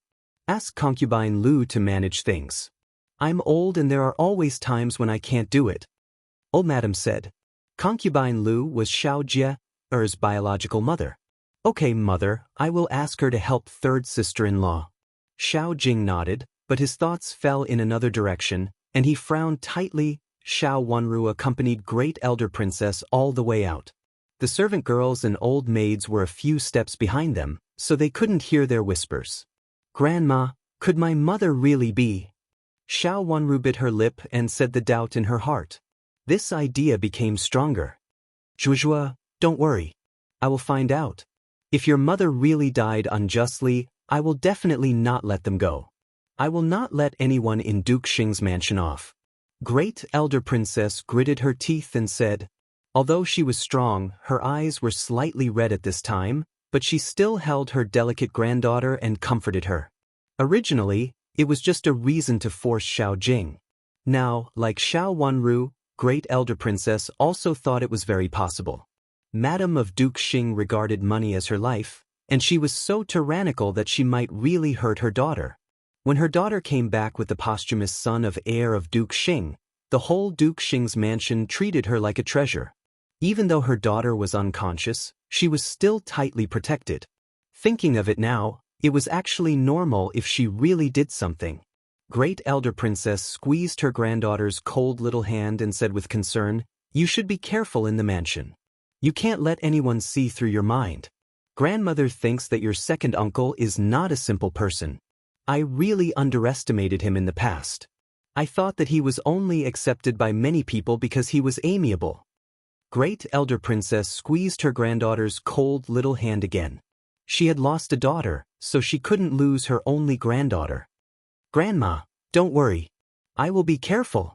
Xiao Wenru nodded and thought about her second uncle who had secretly observed her just now. She knew that she had aroused his suspicion. Now she was still in Duke Xing's mansion. Although this marriage was good for Duke Xing's mansion, she couldn't guarantee that something else would happen. Now, he couldn't show off his abilities anymore. "If you have any problem, you can turn to me. I will find a way for you. Don't do it yourself." Great Elder Princess was still worried and told her again. Xiao Wenru nodded repeatedly and answered one by one with a smile. Seeing her delicate little face full of satisfaction and trust, Great Elder Princess felt sad again. Xiao Wanru walked Great Elder Princess to the door and watched her leave. She took a deep breath and was about to turn around. Suddenly, she saw a figure out of the corner of her eye and stopped immediately. "Who is that?" Xiao Wanru asked the butler of the outer courtyard, who stood in front of her with a smile. She saw a hidden figure diagonally outside. She just passed by him, but because she had seen him this morning, she recognized him at a glance at this time. "Fifth Miss, are you talking about Child Yen?" The butler's eyes were sharp. Although it was a figure, he recognized him at once and asked with a smile. Xiao Wanru's heart skipped a beat. It was indeed Yen Shi in the last life, but she didn't expect to see him in Duke Xing's mansion. Was he really a distant nephew of Madame of Jiang? Xiao Wanru frowned slightly. "Is that Child Yen? Is he a relative of our mansion?" Xiao Wanru asked calmly. "He is not a relative of our mansion. He is the son of Duke's old friend. I heard that he had a good relationship with Duke at that time. This time he came to the capital city for the examination, so he lived in our mansion. The examination will be held in a few days. Child Yen may need something else, so he seldom comes out in the past." The butler of the outer courtyard introduced in a flattering manner. "Has he lived here for a period of time?" Xiao Wanru asked in surprise. "About a month or so." The butler thought for a while and said. Xiao Wanru glanced at the place where Yen Shi disappeared and said casually, "This Child Yen looks different from Child Wang in the past. He is a serious student." "That's right. Child Yen is completely different from Child Wang. He usually studies very hard. Even when Child Wang invited him to go out to play, he never went out." The butler nodded repeatedly, knowing that Child Wang was Wang Xingxue. Compared with this Child Yen, Wang Xingxue was not even qualified to carry his shoes. The two of them couldn't be compared at all. At first glance, this Child Yen seemed to be promising. He was the top scorer before, and he was sure to pass the examination. Duke had instructed him to serve this Child Yen well.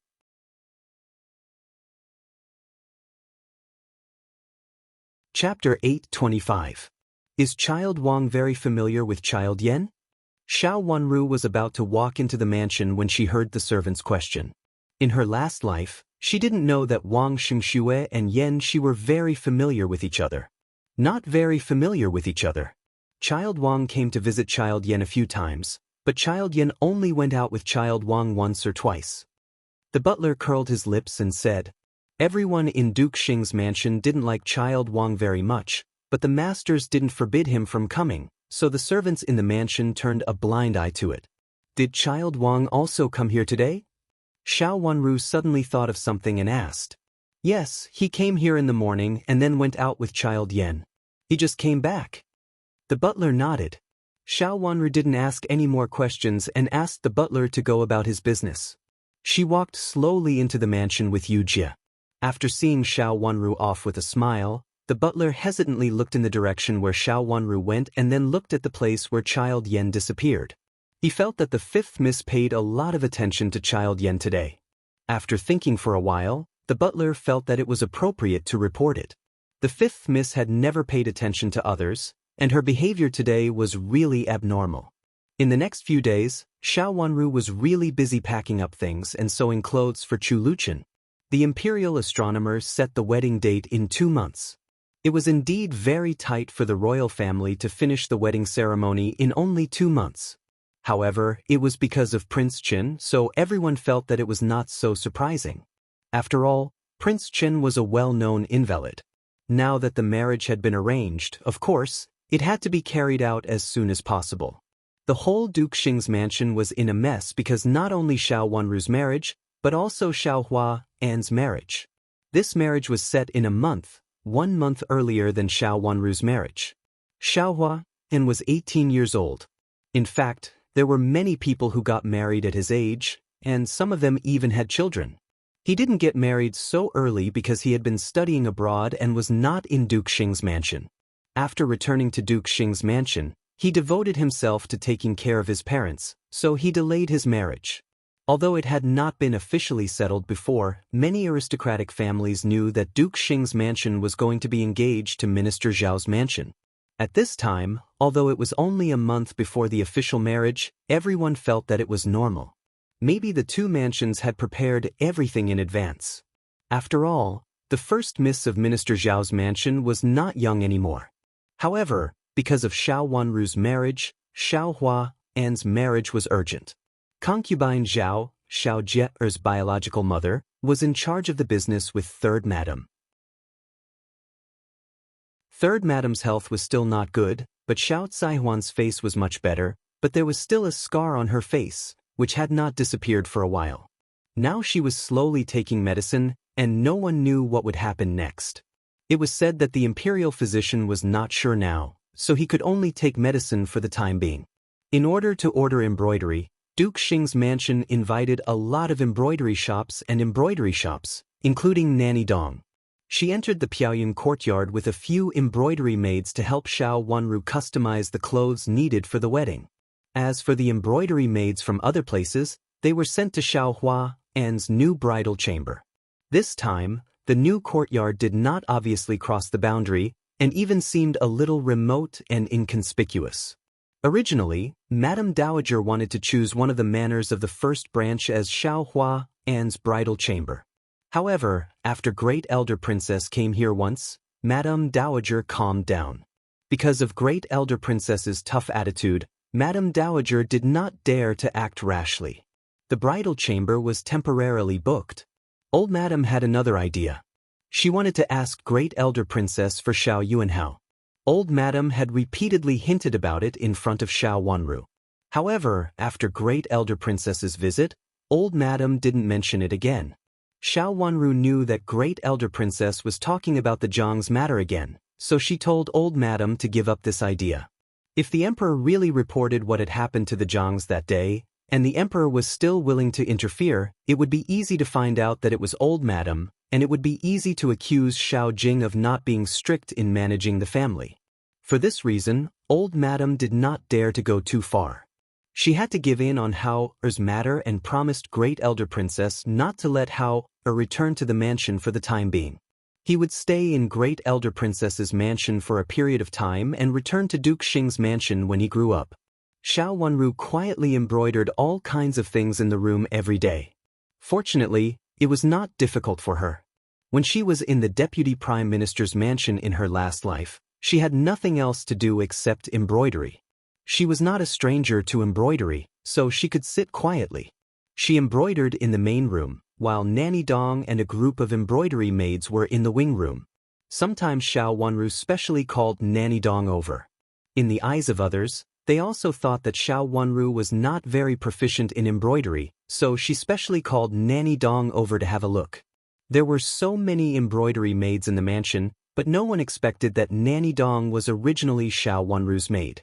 Sometimes the embroidery maids brought by Nanny Dong were short of some embroidery thread and materials, so Nanny Dong always went to the sewing room in the mansion to get them.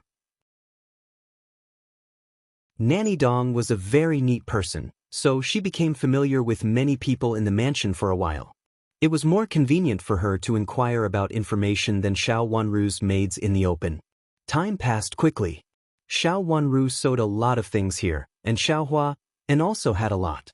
There was no madam in the second branch, so concubine Zhao took charge of the work, and Xiao Jie went to take care of her from time to time. Without the madam of the Jiang family and Xiao Yenru, Xiao Jie gradually had the feeling that she was the legitimate daughter of the second branch. When talking to others, she could also straighten her back, as if concubine Zhao was about to become the legitimate daughter. When she faced her other sisters, she subconsciously became a little arrogant. Xiao Wanru had been staying in her courtyard now, so she did not have so many feelings.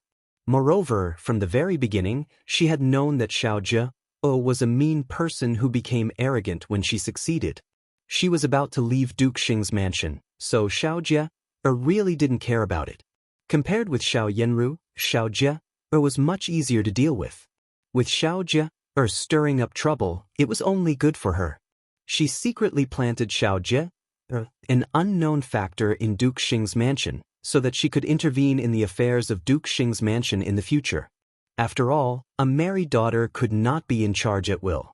She didn't care about it, but Xiao Caihuan cared about it very much. Recently, Xiao Caihuan came to Xiao Wanru's place from time to time to help her with some embroidery work and gossip with her. Compared with Xiao Kailing, Xiao Caihuan was much closer to Xiao Wanru. Xiao Wanru didn't know if it was because it was she who stayed in the palace for a period of time instead of Xiao Kailing. Xiao Caihuan's face was injured now, and she was usually unwilling to see others. Although Xiao Wanru was very busy, she basically sat in the room and embroidered, which could be regarded as taking a break from her busy schedule. Xiao Caihuan put down the embroidery in her hand, picked up the teacup beside her, took a sip and asked softly, "Fifth sister, do you really not want to have a look at Big Brother's courtyard?" Since coming out of the palace, her attitude was a little different from before, and she became closer to Xiao Wanru. She had invited Xiao Wanru to have a look at the courtyard before, but Xiao Wanru had been unwilling. "I don't want to go." Xiao Wanru shook her head and said with a smile, "Grandma is dealing with Big Brother's affairs, and the courtyard is also chosen by Grandma. It must be good." "It's really good, so you should also go and have a look. Let's go together." "I haven't been there either. I just heard it from others," Xiao Caihuan said softly. She was wearing a veil, even in the room, leaving only a pair of eyes in front of her. At this moment, she looked a little tempted. They were all young girls and in fact, they all liked to join in the fun. "I'd better not." Xiao Wanru hesitated for a moment, but still shook her head and said, "I'll go there now. If I see Big Brother, I'll be very embarrassed." "What's there to be embarrassed about? We're just going to have a look at Big Brother's courtyard. He should be embarrassed to see us," Xiao Caihuan said, and then her smile turned cold. "Just don't meet second sister. Second sister really thinks of herself as second uncle's daughter." Xiao Caihuan had also mentioned this before. Xiao Wanru had taken an indifferent attitude towards this matter. "You don't have to care about second sister's temperament," Xiao Wanru said lightly. "I didn't intend to care about it, but she still talked nonsense in front of my mother," Xiao Caihuan said angrily. "What did she talk about in front of third aunt? About Big Brother's courtyard?" Xiao Wanru asked in surprise. The needle in her hand fell steadily and was not affected at all. "It'd be great if it's about my eldest brother. When did she become so concerned about others?" She said it as if, "I envy her. It's just a marriage that no one wants." Xiao Caihuan blushed when she said this, twisting the handkerchief and stirring it angrily. She really didn't like Xiao Jie's so-called good marriage. The concubine of Commandery Prince Qing's mansion? She was not as good as the legal wife of an ordinary family. What was there to be proud of? However, Xiao Jie said that if she wanted to marry Xiao Jie, she would let her marry Xiao Jie for her poor sake. Every time she thought of this, Xiao Caihuan was so angry that she wanted to push Xiao Jie's hateful face away. How could Xiao Jie say such things in front of her mother? "Third and, what did she say?" Xiao Wanru tilted her head, glanced at her, and asked softly with a trace of sadness in her eyes. "I don't know what's going on with mother. She is so calm to her. She should have been kicked out long ago because she doesn't know the rules." Xiao Caihuan became more and more angry. She didn't understand why her mother could tolerate Xiao Jie's words. Shouldn't she have kicked Xiao Jie out directly? Why did her mother let Xiao Jie talk there with a smile on her face and was very polite to concubine Zhao? The more Xiao Caihuan thought about it, the angrier she became. She always felt that her mother was too lenient to Xiao Jie.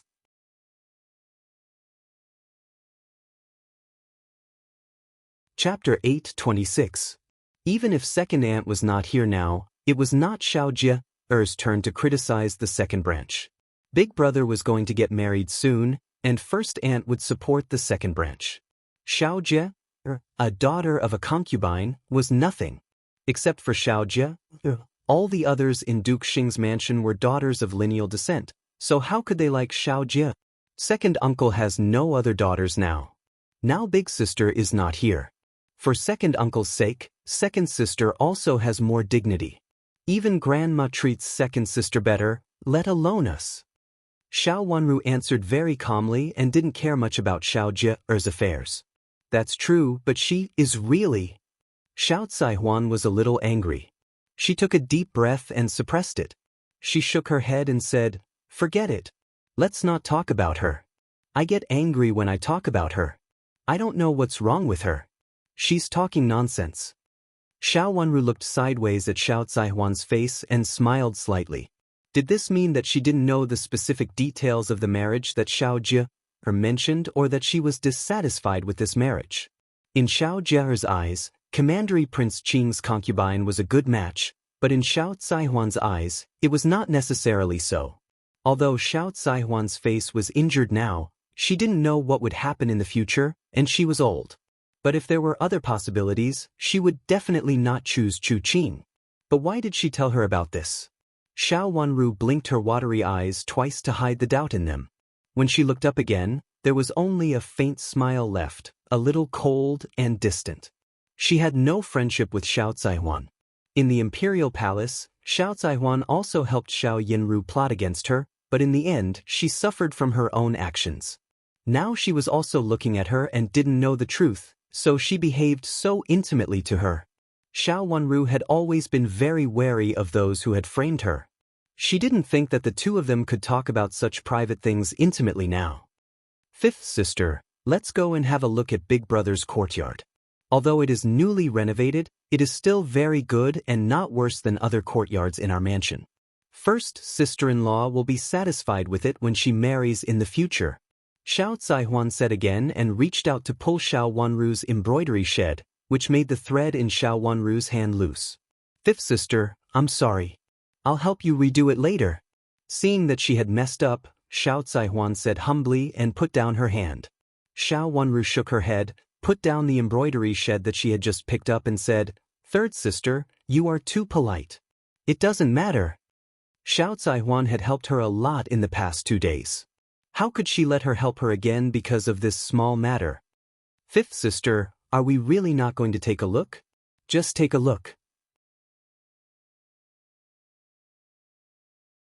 In the future, when you marry into Prince Chen's mansion, it will be inconvenient for you to come back and take a look. Xiao Zaihuan sighed. Thinking of Prince Chen she had seen before, she felt a little strange in her heart. A few days ago, Chu Luchen sent the betrothal gifts in person. Originally, Chu Luchen didn't need to send them in person, and the Ministry of Rights would send someone to send them. However, that day, Chu Luchen happened to be free, so he went to Duke Xing's mansion with the officials of the Ministry of Rights. Although it was just a formality, the whole Duke Xing's mansion changed immediately. Although some people envied Xiao Wanru for marrying into the royal family, they said that she was a patient who didn't know how long she would live. There were many people talking about it in private. However, after seeing Chu Luchen, everyone only envied him. He was as handsome as a child coming out of a painting. Many people felt that it was not a loss to marry such a person, even if they didn't have a royal identity. Moreover, as far as they could see, although Prince Chen looked a little weak, he was not so sick that he would die. No matter how they looked at him, he was fine and it was not a big deal. Therefore, Xiao Wanru had indeed climbed up a high branch. "Let's go," Xiao Wanru said helplessly. If she continued to talk like this, she would not be able to do anything and would be annoyed. She never knew that Xiao Zaihuan could be so annoying. Hearing Xiao Wanru's words, Xiao Zaihuan immediately became happy.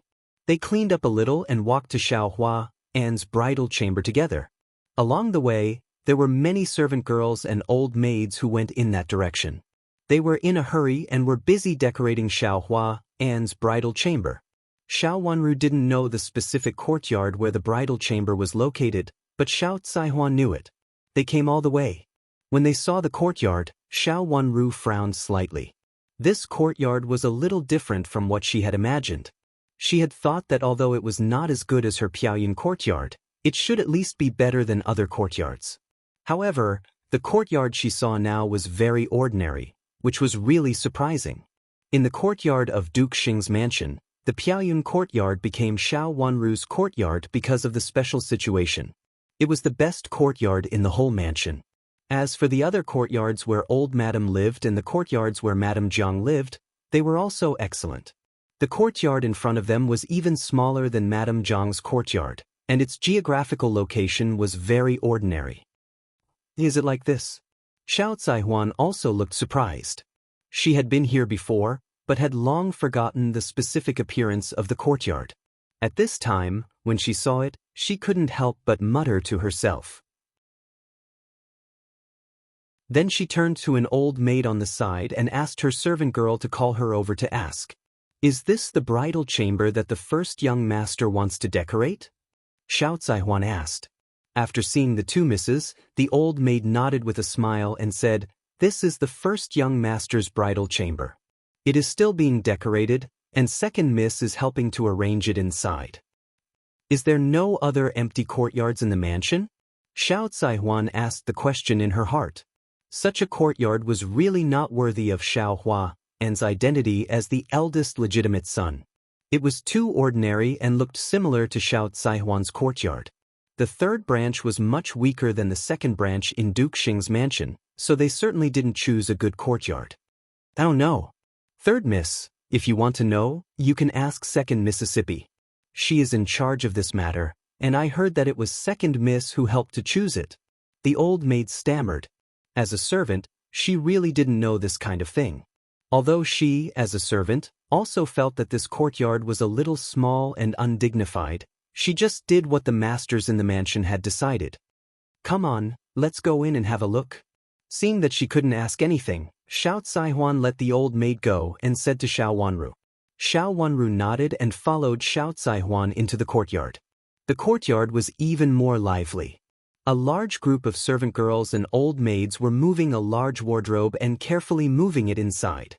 In the corridor, Xiao Jie loudly instructed them to move in the direction of the wardrobe. It seemed that they were in full swing. Seeing them come in, the idle servant girls and old maids hurriedly bowed to them, but Xiao Jie didn't seem to see them. She didn't even glance at them and continued to instruct the servant girls and old maids to move the wardrobe together. "Second sister, I heard that you helped to choose Big Brother's courtyard. Aren't you afraid of Big Brother's anger by choosing such a courtyard?" Xiao Zaihuan came over and said slowly in an unkind tone. Xiao Wanru followed her, glanced at the group of old maids and servant girls who were moving things, and said nothing. "It turns out that third sister and fifth sister are here.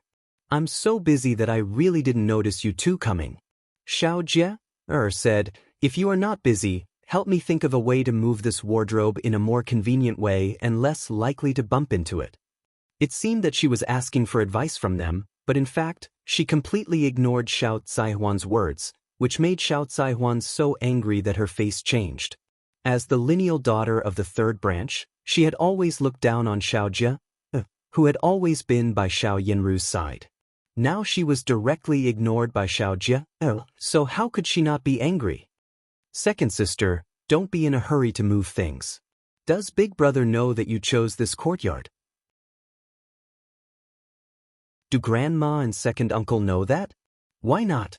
"Of course, Big Brother, second uncle and Grandma all know and are satisfied with it, but third sister seems to be dissatisfied with it."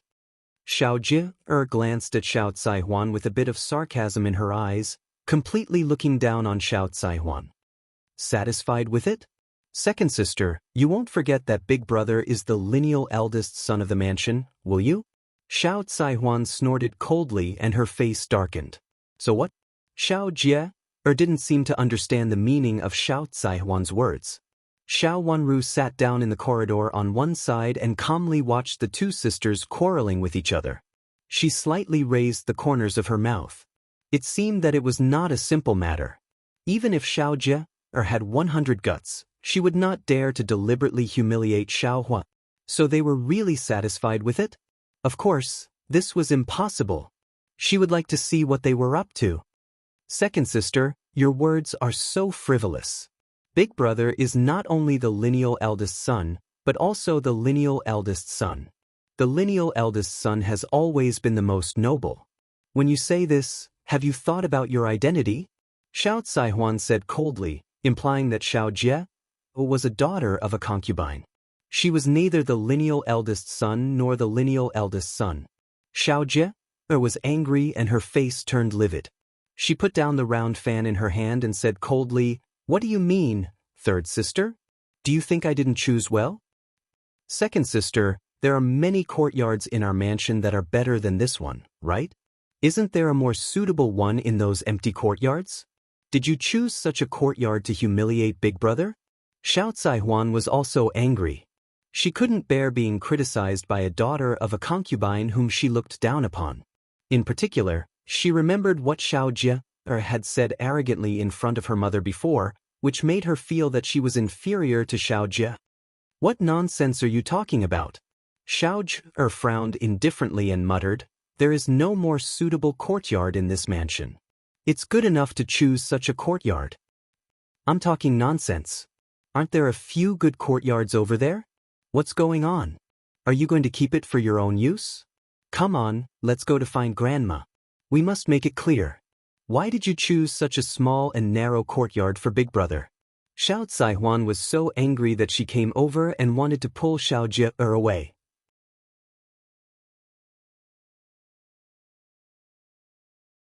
Chapter 827. Xiao Jie dodged her hand and was also anxious. She stamped her feet hard and said, "It has nothing to do with you. It's our second branch's business. Why are you making a scene here?" Xiao Zaihuan was also annoyed by her words. She said loudly, "I'm also a member of Duke Xing's mansion. Why does it have nothing to do with me? Miss Xiao is about to get married. At that time, she will be the eldest sister-in-law of the second branch. I'll see how you explain it to Miss Xiao then." "Other courtyards are not suitable," Xiao Jie said loudly. "Other courtyards are more suitable than this one. They are large, suitable, and in a good location. Are you not satisfied with Miss Xiao?" Xiao Zaihuan also rebuked her loudly. The two of them quarreled fiercely. Suddenly, an angry voice came from the gate of the courtyard. "Since you don't like our miss, why do you want to marry her?" Xiao Wanru looked back and saw several old maids standing at the door. At first glance, she knew that they were not from Duke Xing's mansion. The style of their clothes was completely different from that of Duke Xing's mansion. The first old maid, who was dressed differently and had an extraordinary bearing, was the one who had just spoken. Seeing that several misses inside looked back at her, she did not panic and said angrily, "Let's go and meet the old madam of your mansion. Your old madam and our old madam agreed that they would treat our first miss well. If this is what they are now, we don't need to marry them." As the old maid said, she angrily walked out with several people following her and left some furniture and accessories that had just been carried here. These were the furniture that Shangshu Zhao's mansion had specially sent here for the newlyweds' room. "It's the servants of old madam of the minister's mansion." Xiao Jie's face changed and she panicked. "Let's go and have a look." Xiao Zaihuan was also nervous. This kind of quarrel between sisters was not a big deal as long as it was not spread outside.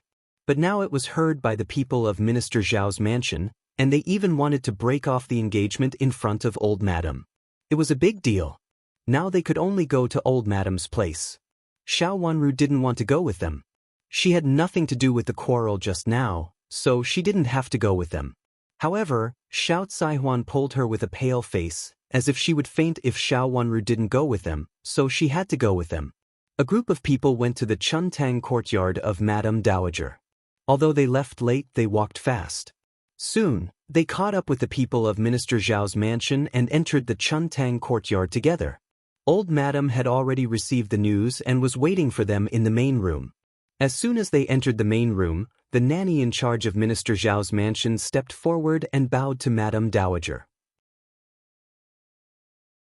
Then she said angrily, "Madame Dowager, please uphold justice for our first miss." "What is it?" Old Madame frowned. Xiao Wanru and her two sisters also stepped forward. After bowing to Old Madame, they retreated to a chair on the side and sat down. After sitting down, Xiao Wanru lowered her head and looked down. She just wanted to be a quiet spectator. This matter had nothing to do with her, but she inexplicably felt that it would not be so simple. Everything was too coincidental. She, who was unwilling to go out, was persuaded by Xiao Zaihuan to go to see the new house. It happened that Xiao Jie was making gestures there. The two of them quarreled. Because the courtyard was inconspicuous, their words became more and more unpleasant, and it even involved Minister Zhao's mansion. What was more coincidental was that Minister Zhao's mansion sent some furniture to decorate the new house. Hearing the two sisters quarreling, Xiao Wanru came to complain to old madam. It was really a coincidence that so many coincidences happened together. Xiao Wanru naturally didn't believe it. She slightly raised the corners of her mouth and smiled silently. The development of this matter was really strange. She only had a purpose, but why did this thing happen in front of her again? Old madam, our first miss is going to marry the first young master of your mansion. The first young master is the eldest lineal descendant, isn't he? The old maid of Minister Zhao's mansion said with a little anger. Old madam nodded and did not say anything, motioning for her to continue. This was an indisputable fact, and there was no need to doubt anything. Since he is the eldest lineal descendant, why did he choose such a small courtyard? I have seen a lot of courtyards along the way, but none of them is as inconspicuous as this one. I originally felt strange and didn't understand if there was any mystery in it. After hearing the two misses quarrel, I found that there was no mystery at all. It was just that they didn't care about it, so they chose the most ordinary courtyard. If old madam is really dissatisfied with our first miss, this marriage is not necessary. The old maid in charge was very angry. As the personal old maid of Minister Zhao's mother, she naturally had the bearing to say such words. Also because she was the nanny in charge of old madam of Minister Zhao's mansion, her words were more convincing. Looking at her angry look, everyone knew that this matter could not be easily forgiven. Old madam coughed in a low voice and comforted her, saying, "Wait a minute. After I figure out this matter, I will definitely give your mansion an explanation." After that, she turned to Xiao Jifre and said with her face darkening, I asked you to help your elder brother. What did you do?" Xiao Jie immediately cried out in grievance. She stood up and wiped her eyes, saying, "Grandma, this really has nothing to do with me. It was third sister and fifth sister who came and quarreled with me. In fact, I don't know anything." Her words were very vague. It sounded as if Xiao Wanru and Xiao Zaihuan were quarreling with her. Xiao Wanru sneered in her heart, but her eyes still fell on the ground in front of her. She was very steady, as if she had not been involved in what she said. After glancing at her, old madam's eyes fell on Xiao Zaihuan. "Third girl, tell me what happened? Weren't you embroidering with fifth girl? Why didn't you stay with fifth girl? Why did you go to second girl's place with fifth girl to make trouble?" All right. She also mentioned Xiao Wanru in her words. Xiao Wanru sneered in her heart. Now she was 90% sure that this matter was going to involve her. Xiao Zaihuan could not be trusted. If it were not for Xiao Zaihuan, she would not have appeared in this trap today. She continued to sit there, as if she did not hear old madam's rebuke of her and Xiao Zaihuan.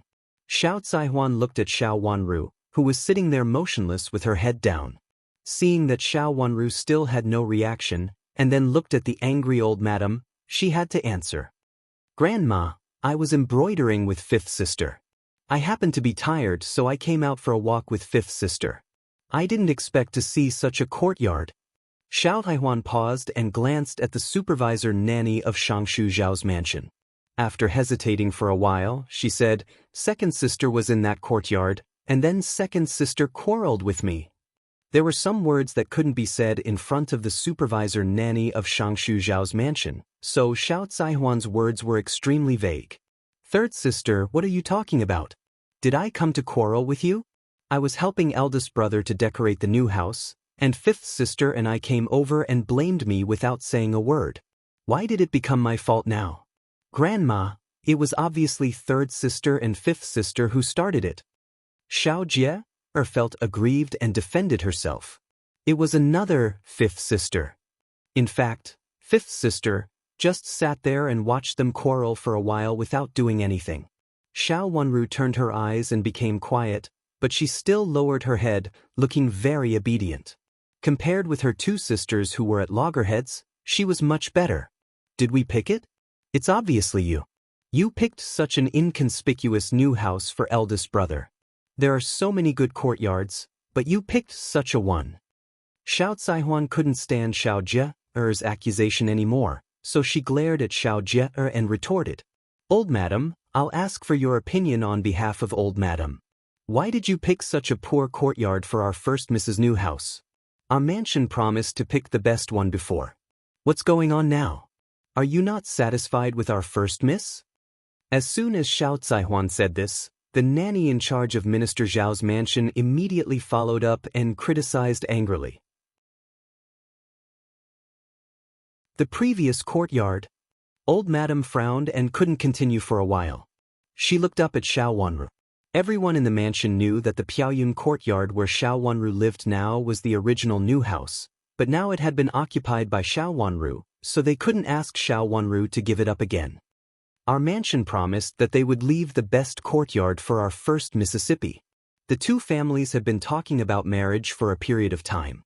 Our old madam thought that since your mansion is so sincere, this marriage will be officially settled. But we didn't expect that your mansion would cheat us into marrying. Seeing that old madam didn't make it clear, the nanny in charge of Minister Zhao's mansion became more and more angry and even said the word, cheat us into marrying. The so-called cheat us into marrying would be punished by criminal law, and it would make the whole Duke Xing's mansion lose face. What do you mean by cheat us into marrying? It's a good marriage.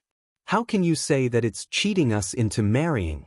Old madam snorted coldly and said unhappily, how could it be a cheat us into marrying?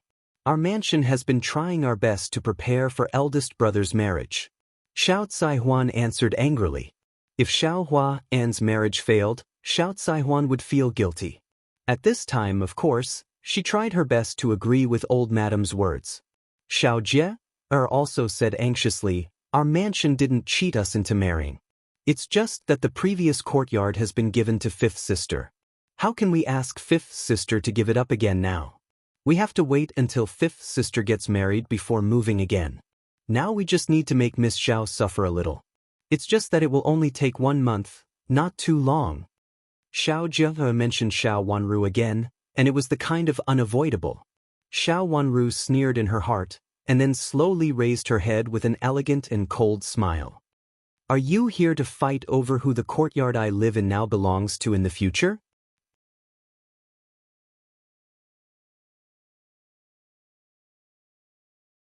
Chapter 828. According to the rules in the capital city, the courtyard of a married daughter could be vacated or given to other masters in the mansion. If it was given to other masters to live in, it was basically because there were many masters that the courtyard would be divided. Otherwise, it would always be kept. However, even if it was given to other masters to live in, it would have to wait for half a year. She had never seen such an anxious way of waiting to occupy the Piaoyun courtyard. She did not intend to give up Xiao Wanru's courtyard. After Xiao Yuanhao returned to the mansion, she would come to visit from time to time and support Xiao Yuanhao. Even if she didn't live in it herself, she could ask her grandma to live in it occasionally and visit Hao. Like great elder princess, she was worried about Xiao Yuanhao. There were not many masters in Duke Xing's mansion, so there was no need to occupy her courtyard at all. However, she did not expect that they had already planned to occupy her courtyard. No matter whose idea it was, she did not intend to give it up. Moreover, she could see that they had an ulterior motive. Fifth sister, why do you? Xiao Zaihuan panicked. She looked at Xiao Wanru and then at old madam, feeling flustered. She did not want to offend Xiao Wanru at all. If it were not for old madam's order, she would not want to get Xiao Wanru involved in this matter anyway. She had thought that this matter was not a big deal. Since Xiao Wanru was married, it was okay for her courtyard to be empty. It was okay for her elder brother to live in it. Unexpectedly, Xiao Wanru was so tough. For a moment, she did not know how to prove her innocence. Fifth sister, this is after you get married. Are you going to live in your parents' house after you get married? Xiao Jie did not have so many scruples. Hearing Xiao Wanru's words, she said with a straight face and a little annoyed. She stood by old madam's side and spoke for her wholeheartedly. Xiao Wanru looked at old madam sitting in the upper seat. Seeing that old madam just had a cold face and did not say a word, she knew that old madam meant the same. She suddenly smiled, stood up and bowed sideways to old madam. Grandma, I have something to do and have to go back. I can't accompany you. Fifth sister, are you going to agree or not? Just tell me. Xiao Wanru was about to leave, but Xiao Jie was anxious. She stood up, stopped in front of Xiao Wanru and asked, as if Xiao Wanru would not let her go if she did not give an answer now. Xiao Wanru was so angry that she almost laughed. She was forced to agree. As an unmarried miss from an aristocratic family, how could she have the nerve to discuss this kind of thing? As a miss from an aristocratic family who was shy about her marriage, of course, she would say whatever she wanted at this time. What's more, there was an outsider from Minister Zhao's mansion here. What Xiao Wanru needed to do now was to agree. Second sister, you shouldn't discuss this with me. You should talk to grandmother. Xiao Wanru's eyes turned cold and fell on Xiao Jie, but her voice was very gentle. However, the strong gap between them made Xiao Jie involuntarily take a step back. She always felt that Xiao Wanru's eyes seemed to be able to penetrate her, which made her feel inexplicably guilty. She stole a glance at old madam above and saw that she still didn't say a word. She knew that old madam was not satisfied with her words. Today, she was going to force Xiao Wanru to agree. How could she let Xiao Wanru get married so easily? So what if I tell grandmother? Grandmother will definitely ask fifth sister whether she is reluctant to leave the Piaoyun courtyard. Xiao Jie continued, fifth sister has been living in the Piaoyun courtyard since she came to our mansion. It's reasonable for her to be reluctant to leave it. But we can't let first Miss Zhao live in such an ordinary courtyard, can we? Originally, I wanted to live in an ordinary courtyard first and move to the Piaoyun courtyard after fifth sister gets married. Since fifth sister is reluctant to leave it, Xiao Jie coughed in a low voice and was ready to go straight to the point. Okay, I'll give up the Piaoyun courtyard. Xiao Wanru suddenly interrupted her and replied coldly, if big brother needs it, I can give it up now. After Xiao Wanru agreed, she turned around and bowed respectfully to old madam, who was a little stunned, and said politely, grandmother, I'll go back first. Third sister insisted that I come here to see the new house and join in the fun. In fact, there are a lot of unfinished work, so I won't talk to grandmother now. Grandmother, you can decide how to deal with the Piaoyun courtyard. I'll go first. After saying that, she turned around and left with Yu Jie without waiting for old madam to say anything. Xiao Jie still wanted to say something, but Yu Jie took a step forward, pulled her sleeve, and directly pulled her aside. Xiao Jie originally wanted to make a fuss, but she couldn't find a reason at the moment. Xiao Wanru had already agreed. What else did she want? Seeing that Xiao Wanru had already walked to the door, Xiao Jie began to sweat on her forehead. Their goal was not Xiao Wanru's Piaoyun courtyard. Although that courtyard was good, there was no need to quarrel with Xiao Wanru like this. Old madam wanted another courtyard, but she didn't even have a chance to mention it. Her heavy punch not only fell on cotton, but also on other cotton. She felt so aggrieved that she wanted to vomit blood. Fifth sister. Xiao Jie was unwilling to let such a good opportunity slip away in vain, and she didn't have a chance to mention what old madam had said before. Thinking of old madam's punishment after this, Xiao Jie shouted behind Xiao Wanru. When she was about to say what she was going to say, she saw Xiao Wanru stop and couldn't help but pause. Xiao Wanru turned her head to look at Xiao Jie, slightly raised the corners of her mouth, and said with a sweet smile, second sister, big sister said that she missed you very much when she was in the Imperial Palace. Someone even asked about your health and asked if you hurt yourself when you fell into the water in the Imperial Palace. After saying this, Xiao Jie, who had been full of heat, immediately became cold and chilling. It was Xiao Yenru who fell into the water in the Imperial Palace, but in fact, it was not her. It was just that she and Xiao Yenru switched the beam with the pillar. This meant that Xiao Wanru not only knew it, but also got the evidence. Who was the so-called someone else? At that time, there were also two princes. If it were in the past, Xiao Jie would not be so afraid. With her big sister around, even if the two princes knew it, they would not say anything. But now the situation was different. Even her big sister had fallen into such a situation, so how could she take care of her? Xiao Jie opened her mouth, but found that she couldn't say a word at all. She could only watch Xiao Wanru leave. After Xiao Wanru left, the whole main room was gloomy and uncomfortable, as if there was something heavily suppressing everyone's heart. Peeping at old Madam of Duke Xing's mansion, the supervisor nanny of Minister Zhao's mansion took the opportunity to leave, but still said very impolitely, "Old Madam, such a thing happened in your mansion. Please tell our old Madam how to solve it. I will go back and report it to our old Madam first." Old Madam waved her hand, and Nanny Yu took the initiative to send her out and followed her with a group of servants. In the room, only Xiao Jie and Xiao Zaihuan were left standing in front of old Madam. After everyone left, old Madam glanced at Xiao Jie and Xiao Zaihuan coldly, and her face turned blue with anger. How could she not be angry? She was about to bring up the matter, but Xiao Wanru asked Xiao Wanru to leave at the last moment without mentioning it. She couldn't mention it herself and could only let Xiao Jie mention it. However, Xiao Jie was so useless that Xiao Wanru was so scared that she didn't even mention it, which made her plan go in vain. Xiao Jie couldn't resist old Madam's gaze. She knelt down with a plop and burst into tears in panic.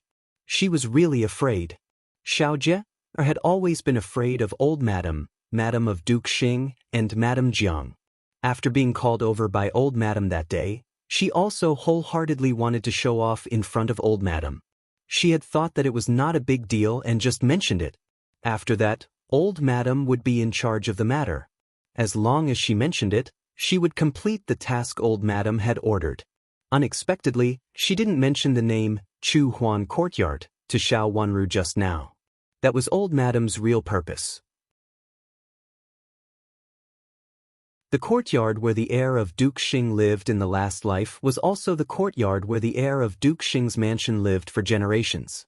The reason why he didn't live in Duke Xing's mansion now was that he had directly inherited the title without being the heir of Duke Xing. Living in the Chu Huan courtyard was almost equivalent to admitting the status of the heir of Duke Xing, and it was Xiao Wanru's consent. In the future, even if and Great Elder Princess said something, Duke Xing's mansion could use this reason to stop her. This was also the reason why Xiao Jie suddenly changed her mind when she said that she wanted Xiao Wanru to give up the Piaoyun courtyard. Xiao Wanru refused to give up the Piaoyun courtyard, so she had to agree to give up the Chu Huan courtyard. The Chu Huan courtyard had been empty for so long. It was almost an empty courtyard. Xiao Wanru had refused before, so it was almost impossible for her to refuse it now. As long as Xiao Wanru agreed, old Madam would ask someone to work overnight and put all the things prepared for Xiao Hua and in the Chu Huan courtyard. It would be too late for and Great Elder Princess to say anything when she learned about it. She would do it quickly. As long as Xiao Wanru agreed, it would be a success. If anything happened in the future, she could blame it on Xiao Wanru. At that time, others would only think that Xiao Wanru was selfish. She wanted to keep her Piaoyun courtyard and offered to give up the former heir of Duke Xing's Chu Huan courtyard. The Piaoyun courtyard was not the ultimate goal, but the Chu Huan courtyard. But now Xiao Jie didn't even mention it. How could old Madam not be angry? She glared at Xiao Jie fiercely, which made the sweat on Xiao Jie's forehead ooze out involuntarily. She kowtowed to old Madam twice heavily and cried while stammering, "Grandma, I'm going to talk to fifth sister about it now and ask her to give up the Chu Huan courtyard to my brother." Her words made old Madam so angry that she wanted to pick up the teacup on the table and smash it on Xiao Jie. Xiao Jie was indeed a daughter of a concubine. She couldn't even see the situation clearly. Did she think it was useful to talk about it at this time? You, go and copy the women's precepts. Old Madam gritted her teeth and said with hatred, "Yes, Grandma, I'll go and copy it right away." Xiao Jie felt as if she had been pardoned. She stood up, wiped her tears, and was about to run away. But she was stopped by old Madam. "Go to your brother's bridal chamber and copy it. Don't sleep tonight. You're tuning in to the Passion Pages YouTube channel. We're so grateful for your support, and don't forget to subscribe to join us on this incredible journey through captivating stories. Your generosity through donations truly makes a world of difference, as it's the primary source of revenue that allows me to expand and enhance this channel for you. Thank you from the bottom of my heart for being a part of this adventure.